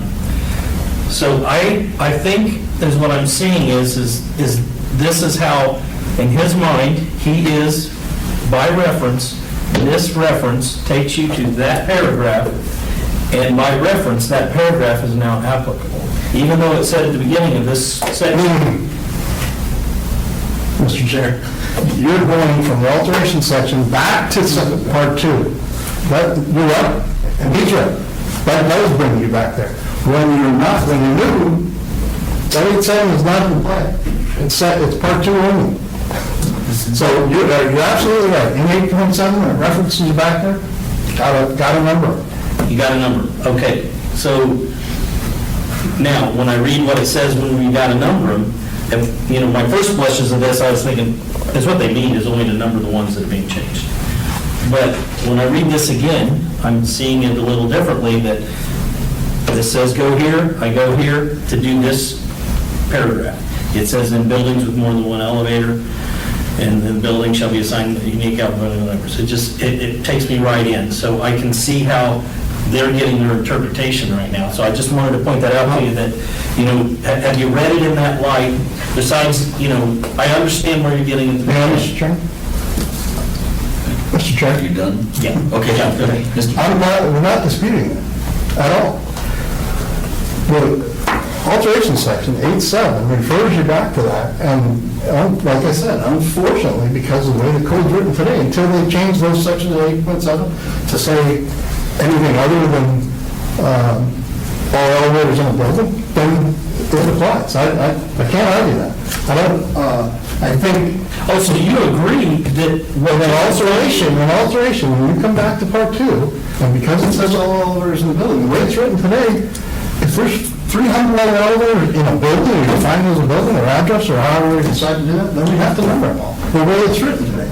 Now, there is, and I presented evidence of the one change that had the same wording in the code, and they changed it. And this section said the same thing, nobody caught it, and it's in the works to change it in 8.7. It's going to take a while. The working community, it takes a long time. I mean, this is about the keys.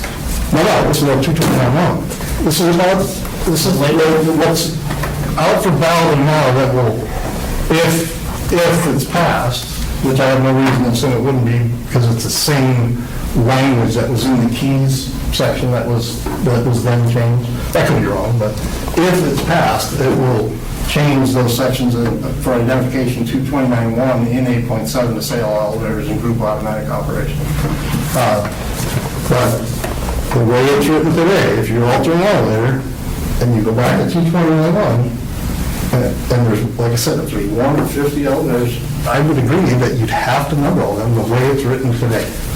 I don't believe, I can't speak to the intent of the code, but I don't believe that was the intent, especially based on they have changed that language in the key section. So it's really not alterations, it's, that's what the whole crux of this interpretation is. It's not from, it wasn't about alterations, it was about new elevators and whether that applied to, whether you could retroactively apply that to existing elevators when Ready to close testimony? I'm finished, yes. I'm ready to. Okay. We'll close testimony, but I think it's probably a good time for everybody to take a break here a little bit and, Short comfort break? yeah, a little comfort break, and let's, how about 20 after by that o'clock? Remind everybody not to discuss it, so. You can discuss the earthquake.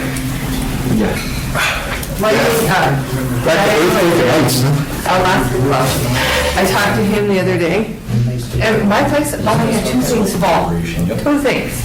And his place, he lost his TV, he lost everything. Who's that? The guy I know from Alaska Club, who lives in my other end of the condo unit. Same building? No, different I mean, building. same condo group. Condo group. He's on the 2nd floor. All of this stuff started falling off the walls. we had a couple pictures moved away and a couple cans fall over in the cupboard. My stand in the bathroom, that stand in the corner, that fell down, and a little, one of those corner book thingies fell over. When were seismic 93, for residential? no, for elevators. Yeah, but for residential, I mean. Because there were old houses around, buildings and everything else. Because my house was built in 2000. That is good. Too tight. What were seismic requirements Well, I'm in the residential building, Scott, do you know? No. They've been around forever, kind of. Everything was after the... I think after the, it was after the California earthquake, was that Total Parade? Yeah. From, 89 was a big one. 89, that's when the code really changed, just the pricing code. 71 triggered a lot of changes. The 71 code in LA that took out the hospital. Right. But then also 89. Destroyed a whole bunch of glitches and stuff like that. That triggered the change, I mean, dramatically changed. It went through the 64 quake. But I live on 80 to 100 feet of gravel. It's beautiful land. How much did it move? The other night, a lot. A lot. Mine was It was really good land. It was frightening. Basic soils. I have a crawl space. Yeah, mine too. Good soils too, thank God. But, you know, they had that thing in the paper the other day about how different parts of the city were affected with more. Yeah, the sensors, yeah. Amazing. But that's only one set of sensors. That's for UAF, I guess, for the university here. There's a whole array of other sensors that are tied to, forgot which one, some university in the lower 48.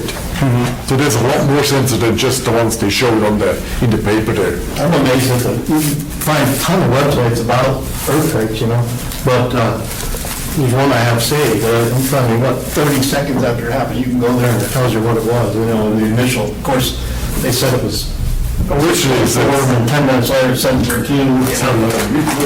First when I read it, what said it's a 6 point. Yeah, everybody said, I said, wait, that's a lot, that's a, We're right that's at least a 7, you know? That's what I was thinking, we're Yeah. freaking out, I think. Right, yeah.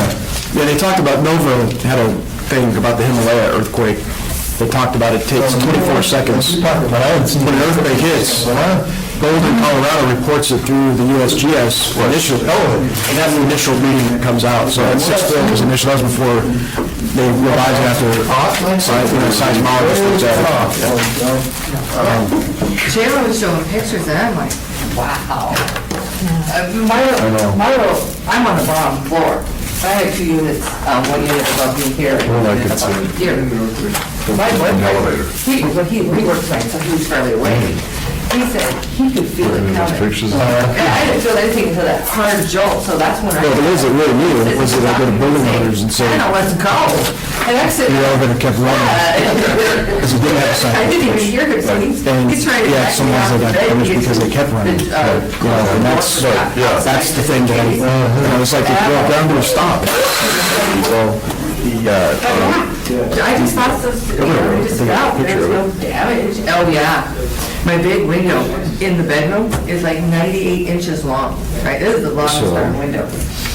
I had So this one is- small. that attaches to the safety. I have to look And so the car kept running, and then it finally snagged the safety, so that was, Keeping you guys hot now? Get your cheaters on? yeah, I keep, so it kept running, because they don't have the switch installed, yeah, the wire, but it's amazing to see what it would take, the forces for that. Yeah, I know. Oh, my. Like I said, what was really amazing was the green strip along Fireweed. Yeah, that's along Fireweed, all those buildings along Fireweed, like the Nine Towers, the new store building, none of those triggered. And if you ran, you could follow, I was looking at the map, on the green line of the map, everything that was on my green line didn't trigger. The ones that were like right on the other side of the street, they did. Just, it must be just how the waves pass through the ground, you know? They must be on the soil. Funny to watch. Maybe or whatever. I saw a kid at the mall that had a helmet on. It was just. Also, there was a reason we had to look at it. Okay, so. Yeah, I think they have a very padded bottom. I think it was a very cautious parent that I could This is a wake-up call. in the future. Because, you know, when I was a kid, no one wore a helmet when you're riding a bicycle. So now today, now today, you know, a lot of people. I scraped my face a few times. It's common. So I can see where, maybe 30, 40 years, every little baby when they're little, oh, hey. Now, when you were little, were you buckled into the seats? You stood up behind your parent on the floor, you stood up and held onto the headrest. There wasn't a seatbelt back there. I remember Dad putting seatbelts in the car. I remember having about 15 kids in the Volkswagen Beetle. Yeah. It was just stand right up on the console. Oh, yeah, Mom and Dad said that my baby seat when I was little kind of hooked over the front seat. And if they would have been a part of an accident, I'd have been a missile. My seat was in one of my brothers or sister's laps, because there were 8 of us. Oh, yeah. The regular car, so. It took a lot of luck. Last week, there was something Brake test. child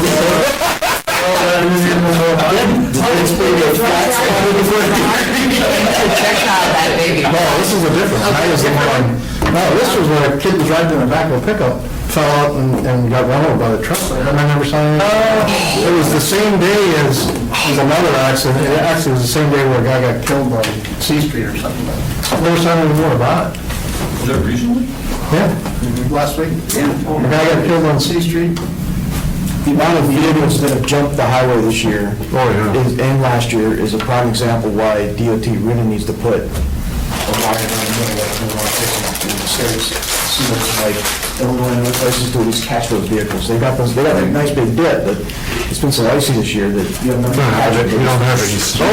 Yes. Hopefully fill up the medium with snow. It was real bad, and that little kid got lost and ended up with broken arm spots, and that was it.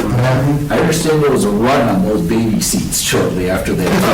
Everybody, I've been one of them. You know, on the highway, they plow it up in the middle, and it freezes, and it becomes a ramp when you lose control. The same thing by Cal Worthington, when you're going south and come out of town like that, this was last year, but the other day it was ice too.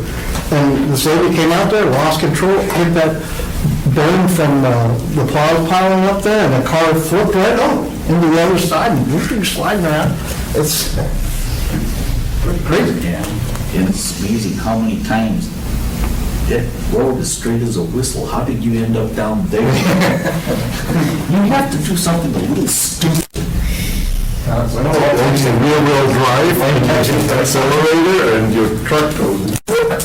Accelerators and brakes. Yeah.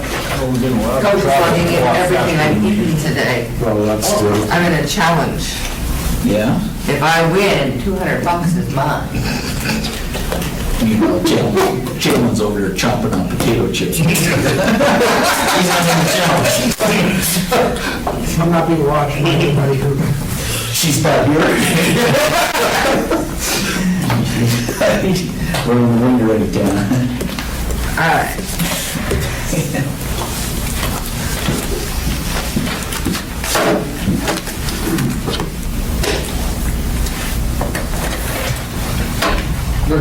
We're good? Okay, call the meeting back to order. We've closed public testimony and, well, at that point, I'll entertain a motion at this time. Well, motion to discuss? We'll make a motion to accept, then we'll discuss, then we'll vote. Accept what's the exception? What are we accepting?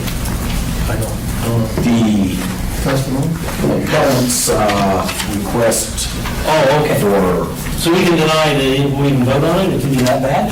Is that what you're saying? good, Oh. could choose, but I don't think that's a good thing either. Mr. Chair, I make a motion to accept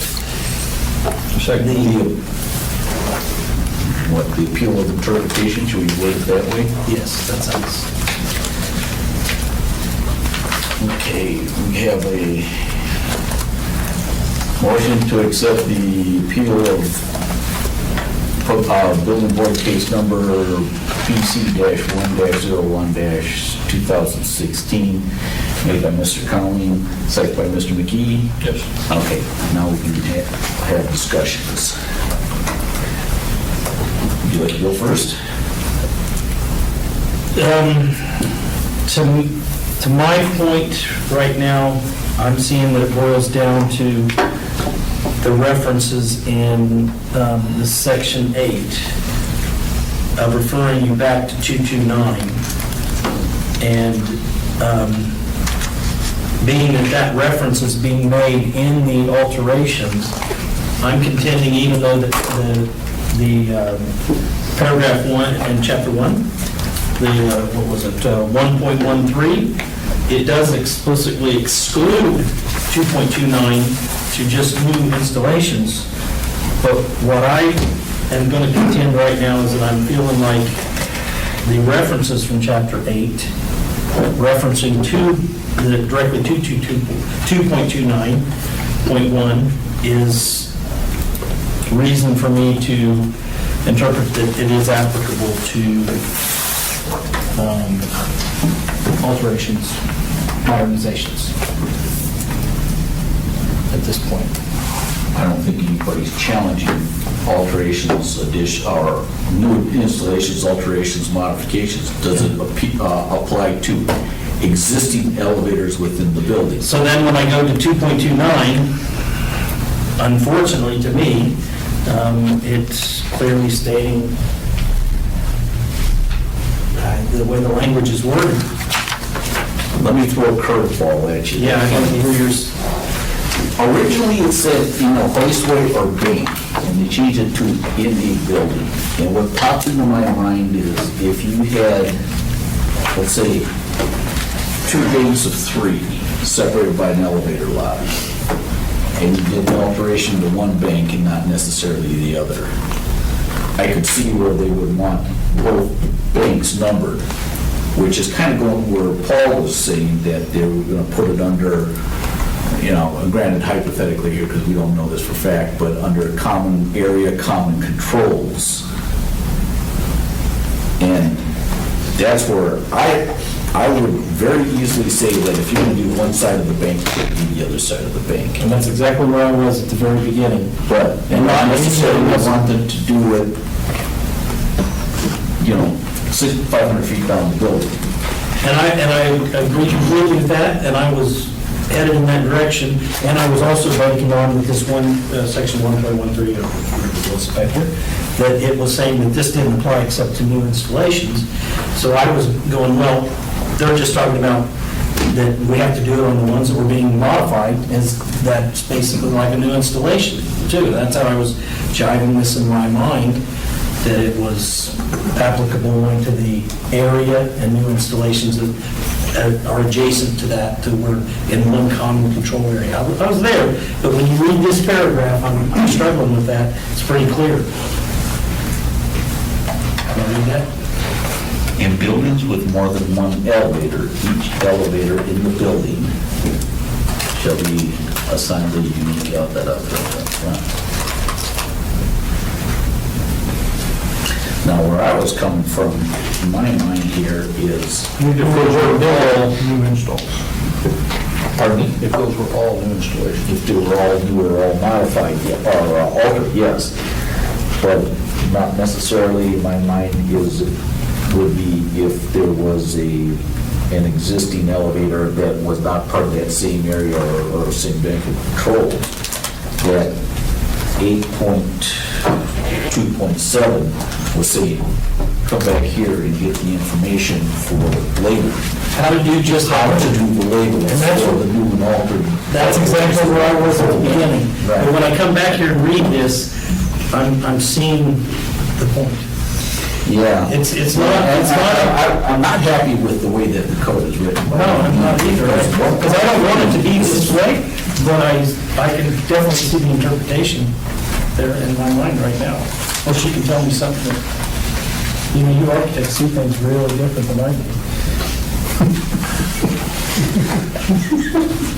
Viva la vida. I mean that in the kindest of Was that a backhanded comment? You ought to see how he is when the utilities are.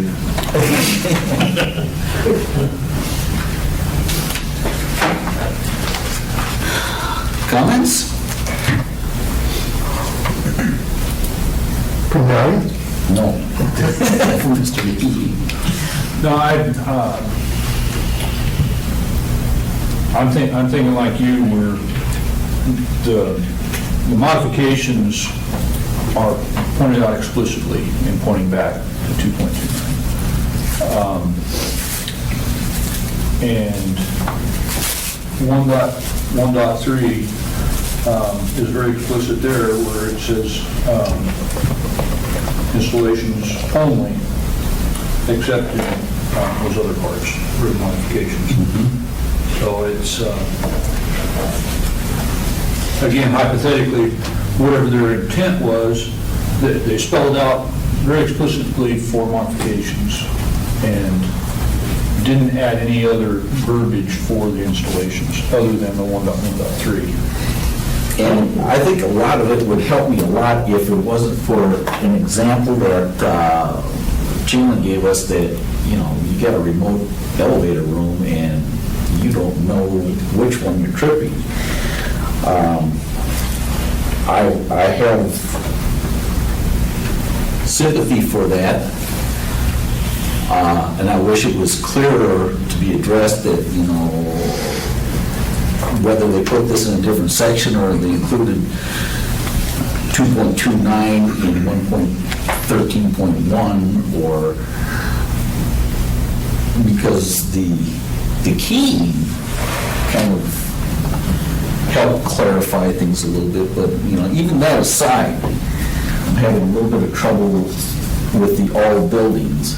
Well, let me, Because if you have another building, let me read you something and see if I can clear that up for you. 1.13, which is what we're talking about, that says this code applies to new installations only, except Part 1 and 510 and 8.1, 8.6, 8.7, 8.8, 8.9, 8.10. That's those ones. Those are the old And then these are saying, then it says, that apply to both new and existing installations.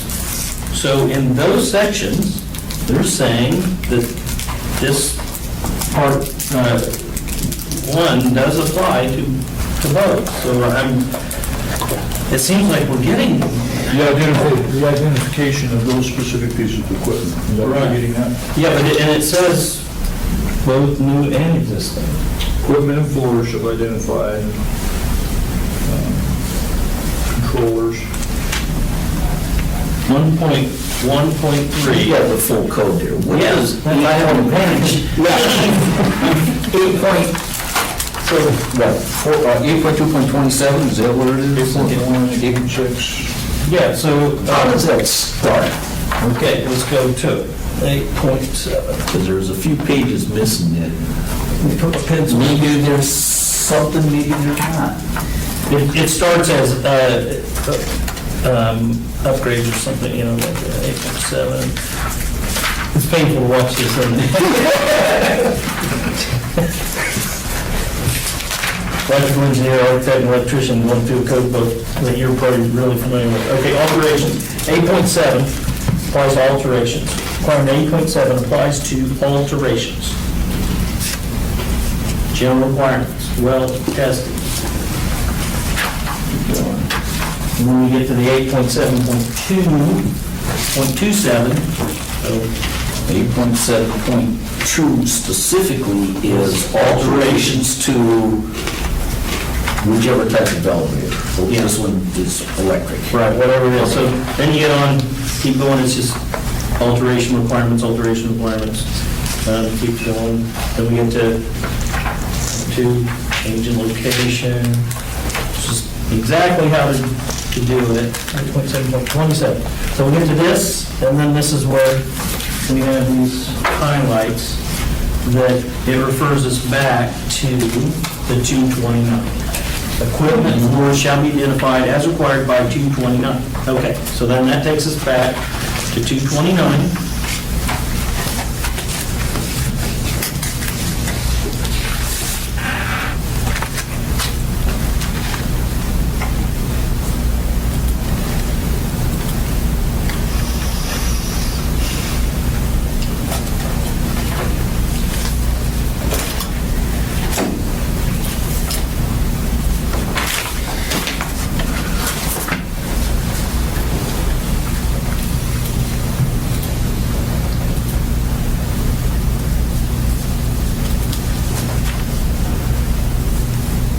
So now,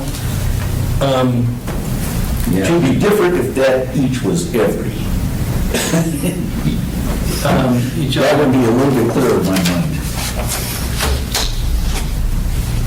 well, you're splitting hairs now. But in buildings with more than one elevator, each elevator Each elevator would be shall be assigned a unique alphabetical or numerical identification. Now, the contention is that, what I wanted it to say, or what I wanted it to be was more, I'm just making them number the ones they had. But I'm not seeing it here, and I'm not seeing it in this 1.13. 1.13, I might be reading it wrong, and I feel for these guys, they probably have such a different feel. But this code applies to new installations only, except these sections that it's talking about. Now, when it references back, he's contending that this means that this only applies to new installations. That would be the interpretation of the other side of this.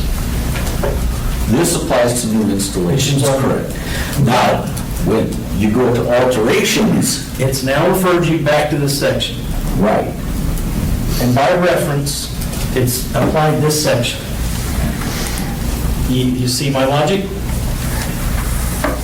I'm also looking at,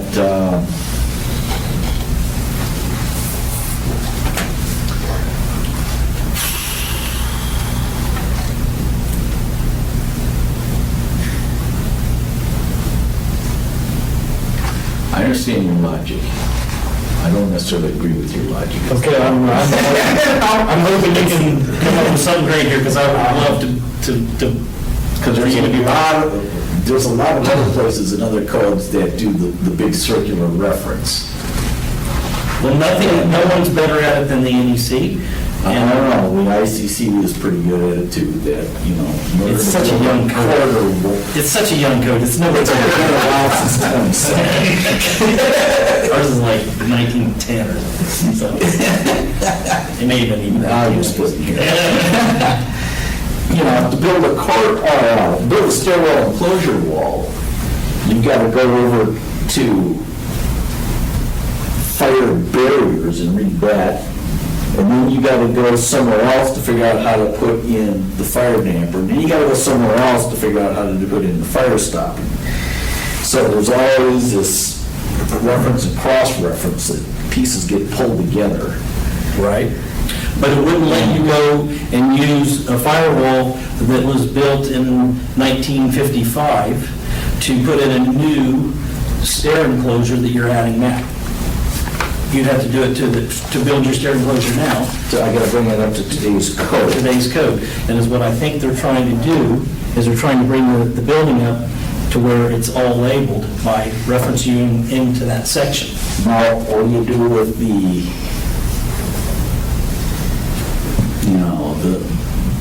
large building of sprawl? That's cut up with firewalls and may have separate street addresses. That's a separate building. And that's where I think Now, that which is a separate building? I think anything that defines a separate building, separate address, separate firewalls, separated by towers, If you had a firewall, that's a separate that building. would be a separate building. By even the IBC, right? By the IBC, yes. By the ASME, They're saying building, so I think we could apply the definition of building by Do the, do they have a definition for building? oh, that's a good idea. That would be in that clever section. Chapter 1. Just a second.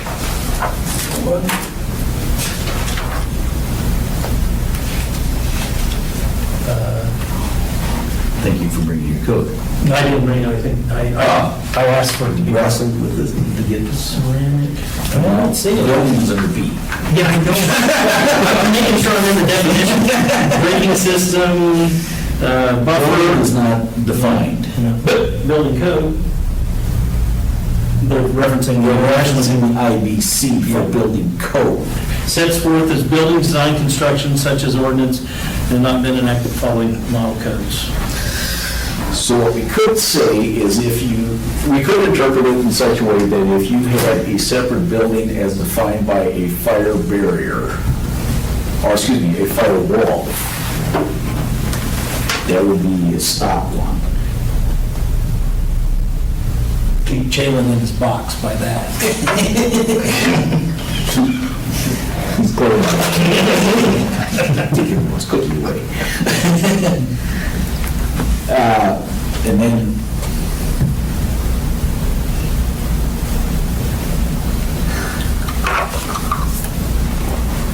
That would fairly well compartmentalize it to. It would a group compartmentalize it. of elevators, or a bank of elevators. So it could go more than bank, though.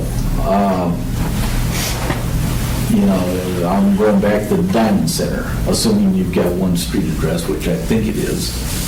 You actually have 2 buildings. One of them is very, very large because it falls under unlimited area. And the other one is separated by a firewall because of its height. that has an atrium in it. That, Basically. and it has atrium, but, that unlimited area, you can only do in 1 and 2 story. So, if you get in something like that, then an alteration in the tower wouldn't necessarily ripple back into the main building. Now, if you looked at something like West High School, you've got a number of firewalls in that. I haven't designed and worked in the building, but I have to believe that there's a number of firewalls in that just due to the way it's laid out, et cetera.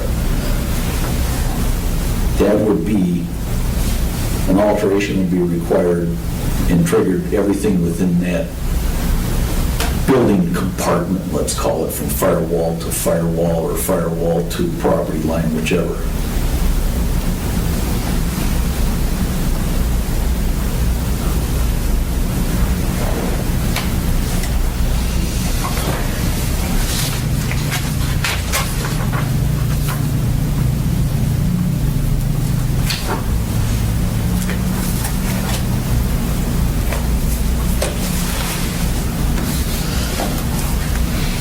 Trying to think of other buildings where it would be,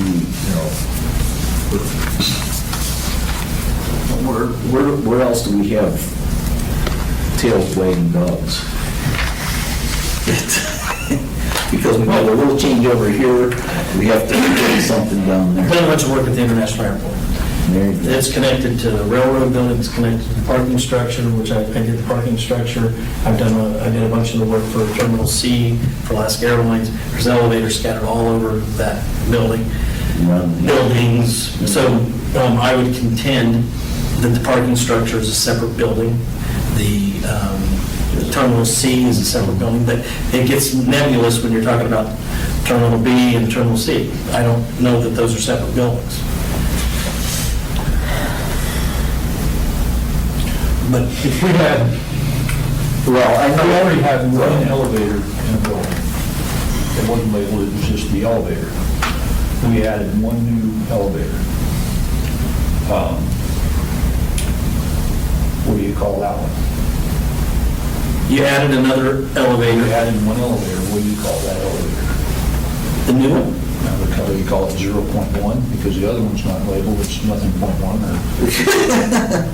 or... that's where you're gonna end up with. You have to define it from the one that's there. Well, that's why I think that the more I gave this thought, the more I listened to everything and just watching what they're doing, and maybe why it's not been asked to be clarified is maybe that is actually their intent, is that when they referenced them to here, they wanted it to be cleaned up and to always keep the elevators uniquely numbered. But That wasn't a danger. that being said, the one elevator that doesn't have a name, still doesn't have a name, but you can still call the new one elevator number 2. All we've ever had is one, that's elevator 2 down there, it's the new elevator. We now know that we have to label it, and by this section, It's not specifically saying that you gotta label the other one. Okay, brilliant, but, You have to give the new one a unique label. okay, let's go with a different scenario where it was built in the 1980s. I come up to buildings built in the 1980s, and I don't know if you know that there was something wrong in the 1980s. Weird shit happened, and there's a lot of stuff that's probably 2 elevators, 3 elevators, that the services are wacky. I think that if you say that, then there could be a building with 2, 3 elevators already in it, none of them labeled, and it'd be very confusing, and we come in and we have the 4th. So just because we have 3 not labeled, now we're going, well, we'll just couldn't call this one number 4, but we still got 3 of them that are in a dangerous situation or not clear. Maybe not dangerous, but it's just not how they want it, obviously. They want all the elevators in the building labeled. That's what they want. Uniquely. And in reality, the cost to go through and do this labeling is immaterial.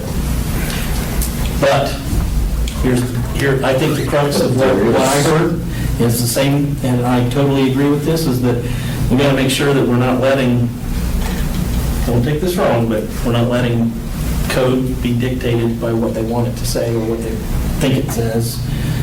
We're in a bubble here, the community, and we want it to say this, so we got together, we talked about it, and we decided, you know. I don't like the idea of holding up a general contractor's permit for something that is really out of his parameters. I understand that it's, like I said, it's the only stick that building safety has.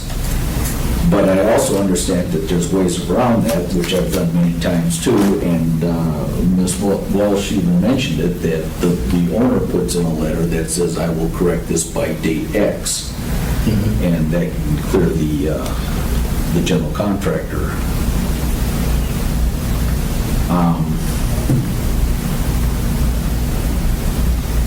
Yeah, I'm not too fond of tail wagging the dog. I do see advantages. I definitely see the opportunity for a clarification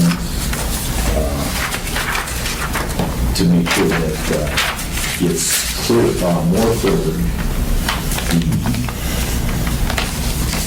intent/interpretation as rendered by the state and municipality. That's another danger, that if we go ahead and would rule that we don't believe that's what they're trying to, they only have to label what they're working on directly. We could be doing something that is contrary to what the state, which has overall, Now, one of our things is we cannot change code. Right. We can only enforce what we understand, our interpretation of the code. yeah. So if we render an interpretation that, for instance, we don't believe this is all elevators, this is elevators within a control area,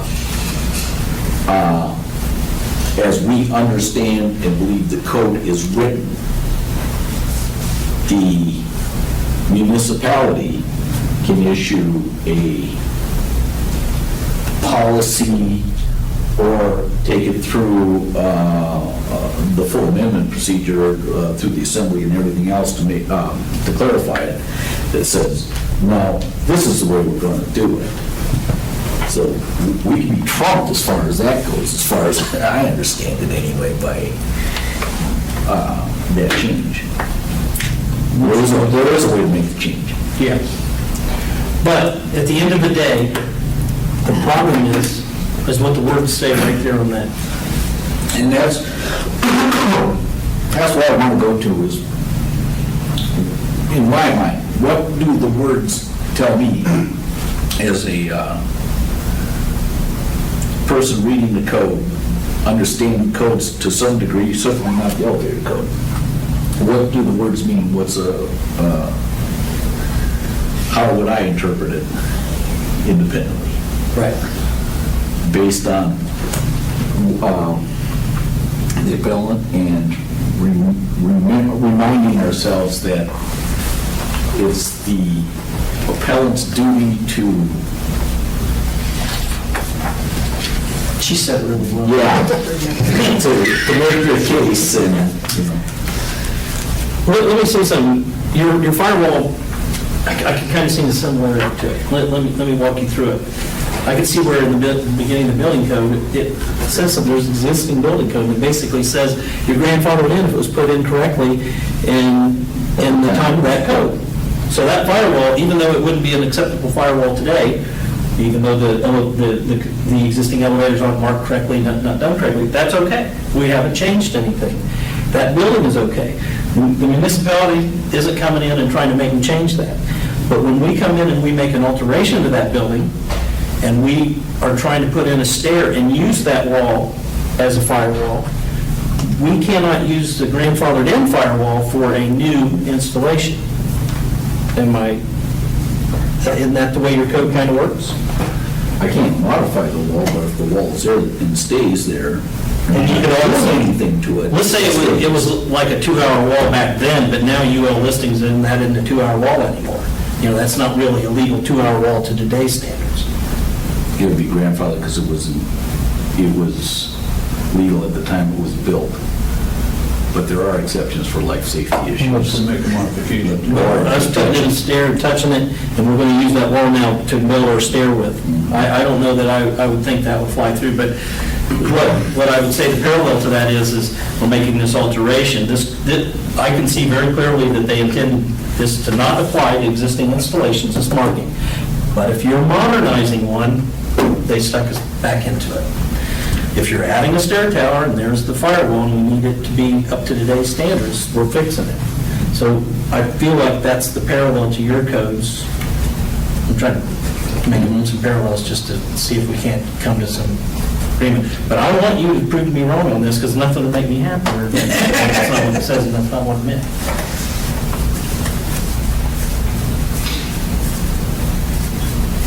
So if we're installing a new elevator, we're not making a modification to the others.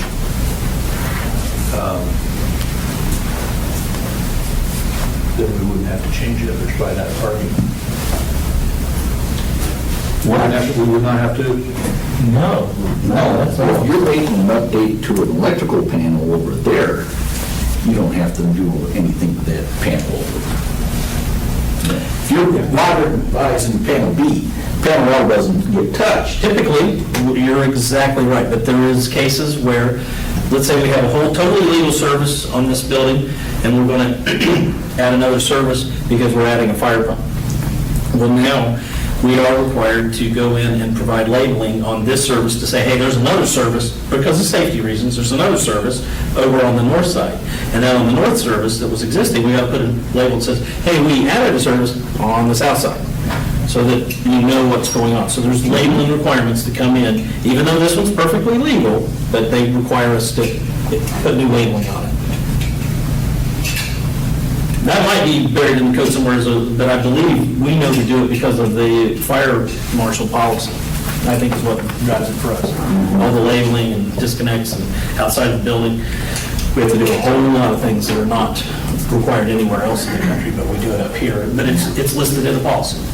Well, there's a written policy. Written policy. Right. But in this case, that by reference here, you come to that and it tells you in no uncertain words. And I know that here it says this doesn't apply to existing buildings. This only applies to new buildings. But when you reference me into that, I feel like that's, follow that code loop again. His argument is that we're not, when you're doing a new installation, you're not referencing that. But this code right here did reference me to it. That's not a new installation. This is a modernization. Modernization. If you're doing a new installation, I bet you in the new installation, it tells you got to identify it by this section. You got to identify all elevators in the building.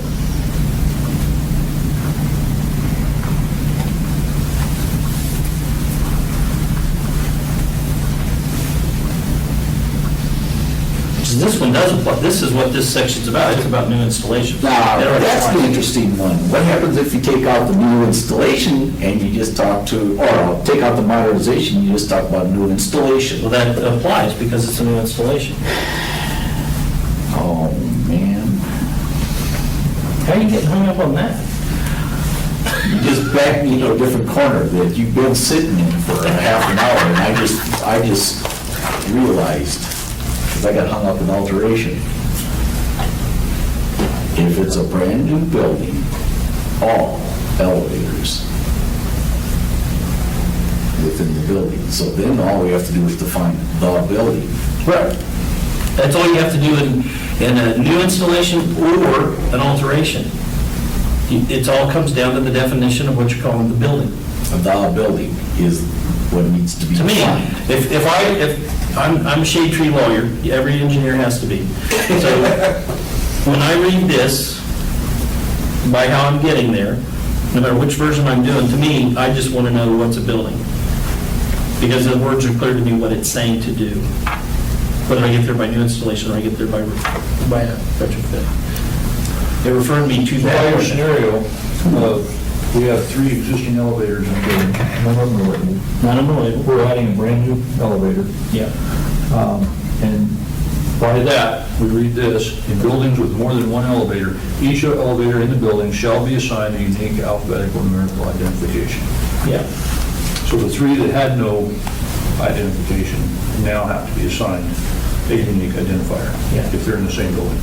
That's what that says, and that's how you get there. Yes. This applies to new installation, but I know what we're trying to do is split hairs, where it's saying that this only applies to new installations, but what I'm contending is, it doesn't, the language doesn't let me out on that. It doesn't just say, in buildings with more than one elevators, only the new ones. Right. Only the modified ones. Right, now, if you've got one elevator and you're putting in a second elevator, I think it's pretty clear that they want the old elevator labeled. Right. Is what they're trying to accomplish. So how's that harder for you if there's 8 of them? It's just harder. And what if there's 2 and we modernized one of them? Because they're separated by 50 feet or 100 feet or something. So I still, by the word of the code and jumping back and go to here, that's what the words say. And I don't want to rush you, I don't want you to prove me wrong, because I really would love that. And I think the only way to prove me wrong is by this, right here. By interpreting this section right here. That's the only way to stop me from saying that. Right, and that's what I keep Okay, we'll try thinking, read it. about. Yeah, I understand where you're coming from. Because if you read that, It doesn't. alone, all by itself, 227 doesn't apply. Right. By itself. By itself. Now, It only applies to new installations.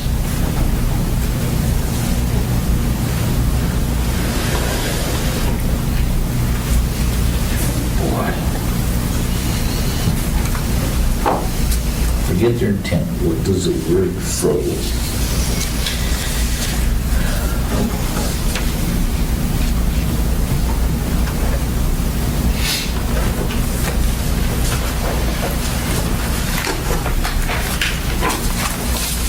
So what's happened is they excluded this paragraph from this right here. So they didn't say that 2. So they went part 1, they went 5, 8, all of the modernization stuff right there, right?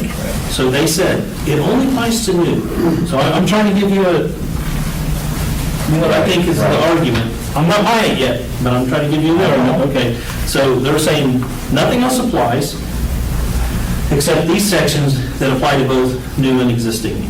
So, okay, then you say, well, that only applies to new installations. That's the argument here in front of us today. But what you have to do for that to be applicable is say, well, when this reference be back to that, it doesn't apply because it's, it would even, in that case, it's a moot point to me because if you say that only applies to new installations except for that reference, well, what's that going to get us? That's going to get us, we got to label the controller, let's say, so this applies here, we go back to here and it says, okay, do that. But there it is, big letters, in buildings, with more than one elevator. It doesn't say new elevators, doesn't say, it just says elevators.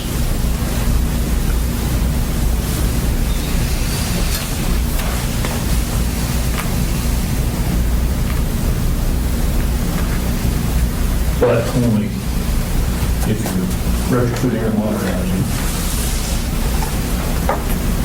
How did you get that? Because it's excluded in 1.1.3. Otherwise. But I would agree that the verbiage in 2.29 includes it. Right.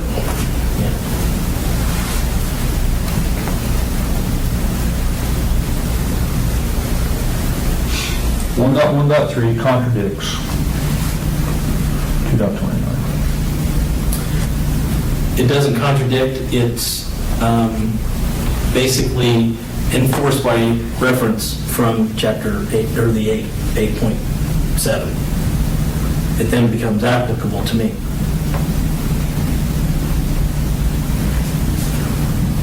Or what I'm thinking what the words say. And maybe that's how the rest of the country might be looking at it and why they're not asking questions, because it sure seems like this should have come up in the last however many years it's been since this, at least since The first time this is coming up. Well, I can tell you that the first time anybody brought up UL listing of elevators was in Alaska. Same people involved. So, yeah, I can believe it.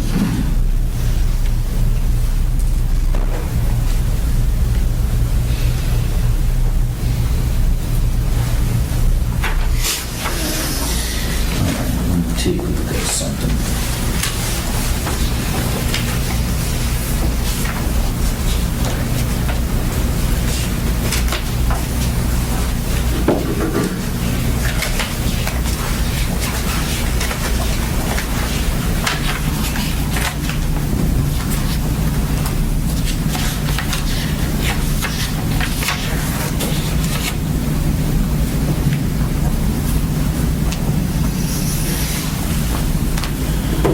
Okay. This code applies to new installations only, except Part 1, 5, 8. That apply to both new and existing installations. Right there, that's the words. It doesn't even really contradict it, does it? Right. Yeah. Because then it applies to new and existing. So I think that kind of gets pretty painfully, although it's not what I wanted to say, but I think it's saying it. It gives the teeth to it. Placement of the comma. You got to read it like 600 times before it says that to you. All right, let me try something different here. I'm all ears. Under an alteration, the operating device and controls equipment shall comply with, and they got a whole list. Right? Yeah. So I go back here, and it talks about everything that a control panel must do. So if I do an alteration to one of my elevators, do I have to do this alteration to all of them? No, you haven't got to do it to the ones that are referenced. Because if it's So going why to is this paragraph different than this paragraph? well, this paragraph told you exactly what to do. It didn't put you right there. This told me how to label the things for this particular elevator. Yeah, and you go back, now go back and read 2 point, the one with the, where's the, and then here's the identification. Now read what it says to do.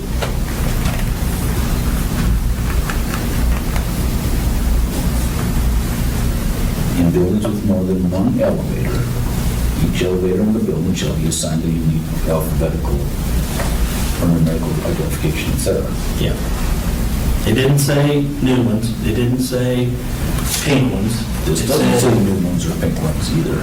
Yeah, but it referenced you to that specific section, Right. and you have to do those items. Right. This referenced you. But I'm not going to do this to an existing elevator.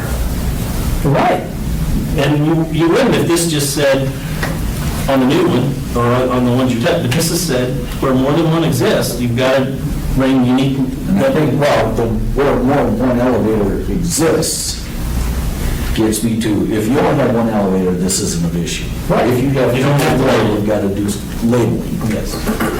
And it doesn't matter to me, the way I said, it doesn't matter if it was one existing, or you're putting in two, or you're modifying one, and there was two existing ones. It says if there's more than one, you have to have them uniquely identified.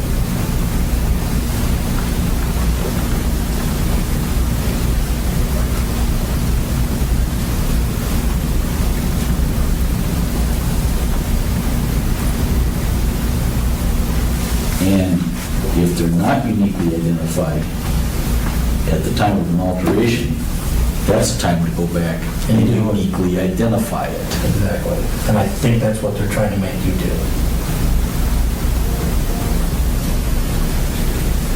Now, it is extremely messy whenever, and I know positively that the Diamond Mall has more than one vendor in there. Right. Because H&M put in, had specifics on who they wanted, the mall has specifics on who they want. But the code does not write to a general contractor. No. But I think that, I think it is a bit onerous on the elevator installer, because whether you do this to Schindler, or you do this to ThyssenKrupp, or you do this to Otis, if the other company is in there at this other elevator, it is very difficult for them to deal with that. It's almost got to be the owner's point of It view. has to be done from an owner's point of view. Because he's got to call in everybody and say, okay, we got an issue here, we got to get these labeled. So it's almost to me like that shouldn't be on the inspection. That should be something that's given as basically as a write-up, a review from an elevator inspector as in that yearly inspection that they do. And, they can write up, there's an issue with the elevator that you need to have fixed by a certain amount of time. We have to get your inspections. Yeah, to get your certification. And I don't think this is like a super time critical item that has to be done immediately, because it's obviously these other elevators have been there for however many years and they haven't been identified. So we say we added one or two, it's not that it's got to be done immediately. But that's not really part of it. That's not really part of this. And I maybe calling the issue maybe a moot point. How often is one control panel going to operate more than one elevator? Never. Because of the loads? But they end up being intertied. There could be like, there's a controller, there's one controller for every elevator. I assume, the way I understand, okay.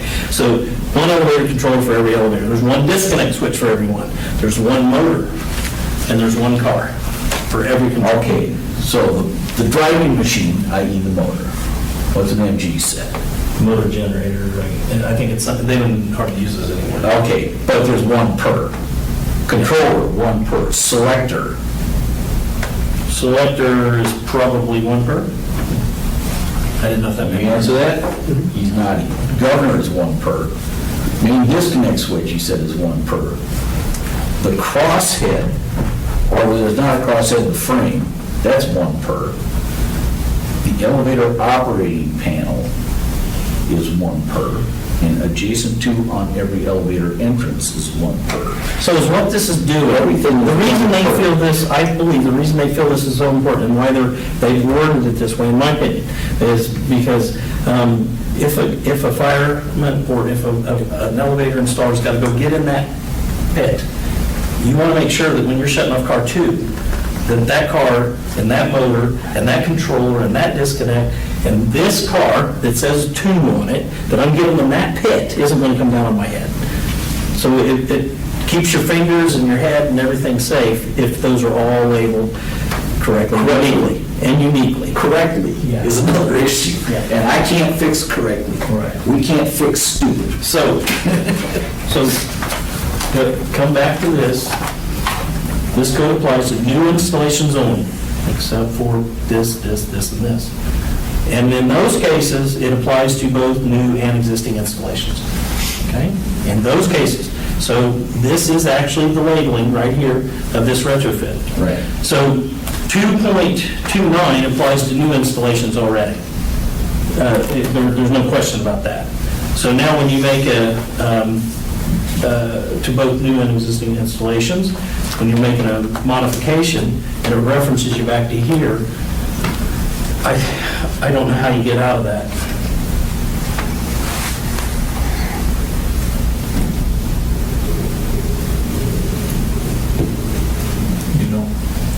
This, you know, the part that really kicks it is when you've got one car and you add the second car. That's just a real nice, simple case. It makes it real simple. Yeah. You gotta do both. Okay. So- Just to make it a little worse, you got two cars already, they're not labeled because they were put in 1980. So what's the difference if there's one? Now we've modified, existing? now right now, according to this code, nobody can come in and, apparently they can't make you do anything because you didn't modify it, you didn't upgrade it, you didn't do anything. So there's not even a way for Because you don't you have a stick. to even hit it with. Unless they feel like there's a real danger, and then they would be in the purview to do something and require it. Now, or if they put out a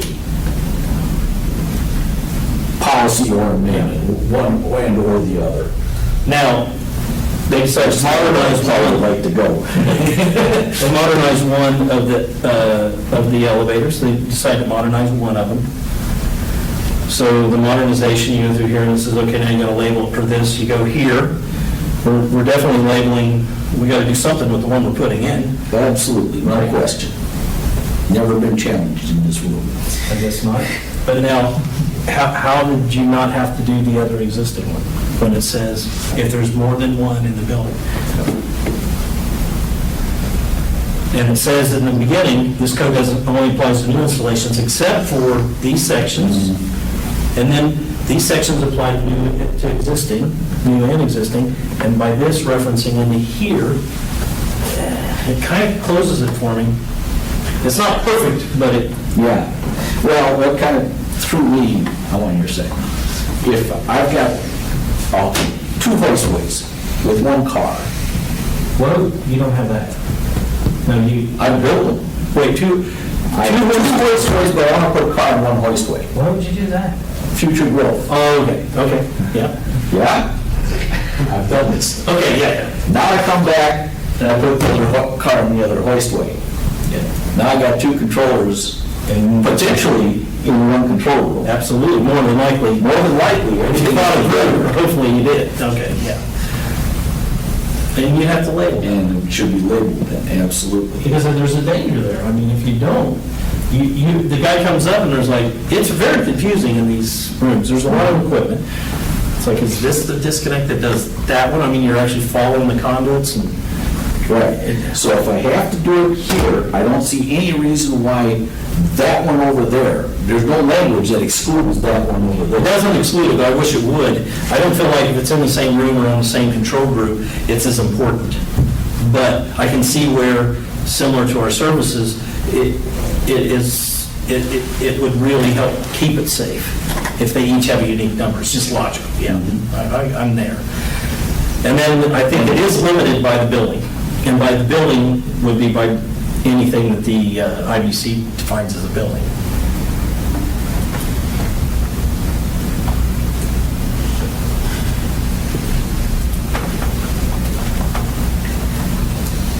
Any additional discussion? I don't have anything else. That's all I'm doing. I assume I can call for vote. That's protocol. Clarify what the motion is and what a vote, yes vote, no vote does. Correct. The motion is to accept the appellant's request on this interpretation that this applies to new elevator installations only. A yes vote would be in favor of this, so it would apply only to new installations or alterations. A no vote would include other elevators not included within the scope of work. Clear? Yeah. Clear? Yes. Okay? Do you need me to make that motion? What you just said? I've already got the motion, I just repeated it. Correct. Correct. Motion's been tabled, seconded, we'll call for vote. Fanny can call for the vote. Mr. Cowan, No. Mr. McKee, No. Mr. Boney. No. That's 3 no's. Can I make another? I just wanted to mention, you also remember to inform of the ability to appeal to the full board. Yep, I was gonna go there. You get it.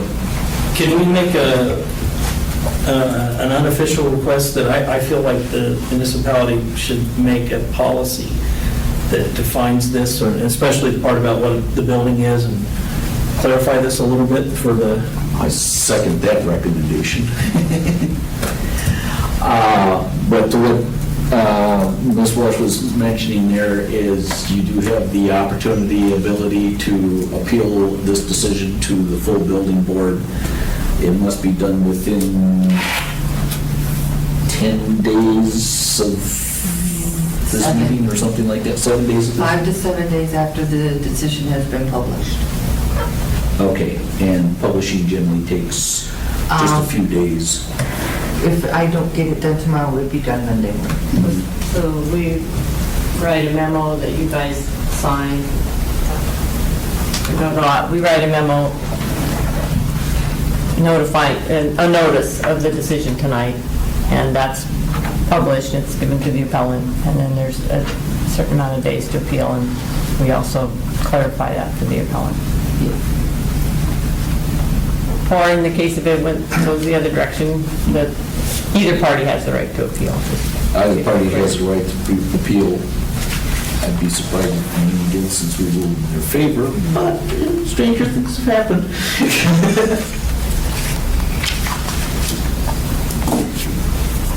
Any additional? I'll entertain a motion to adjourn. make a motion to adjourn, Chair? Adjourn.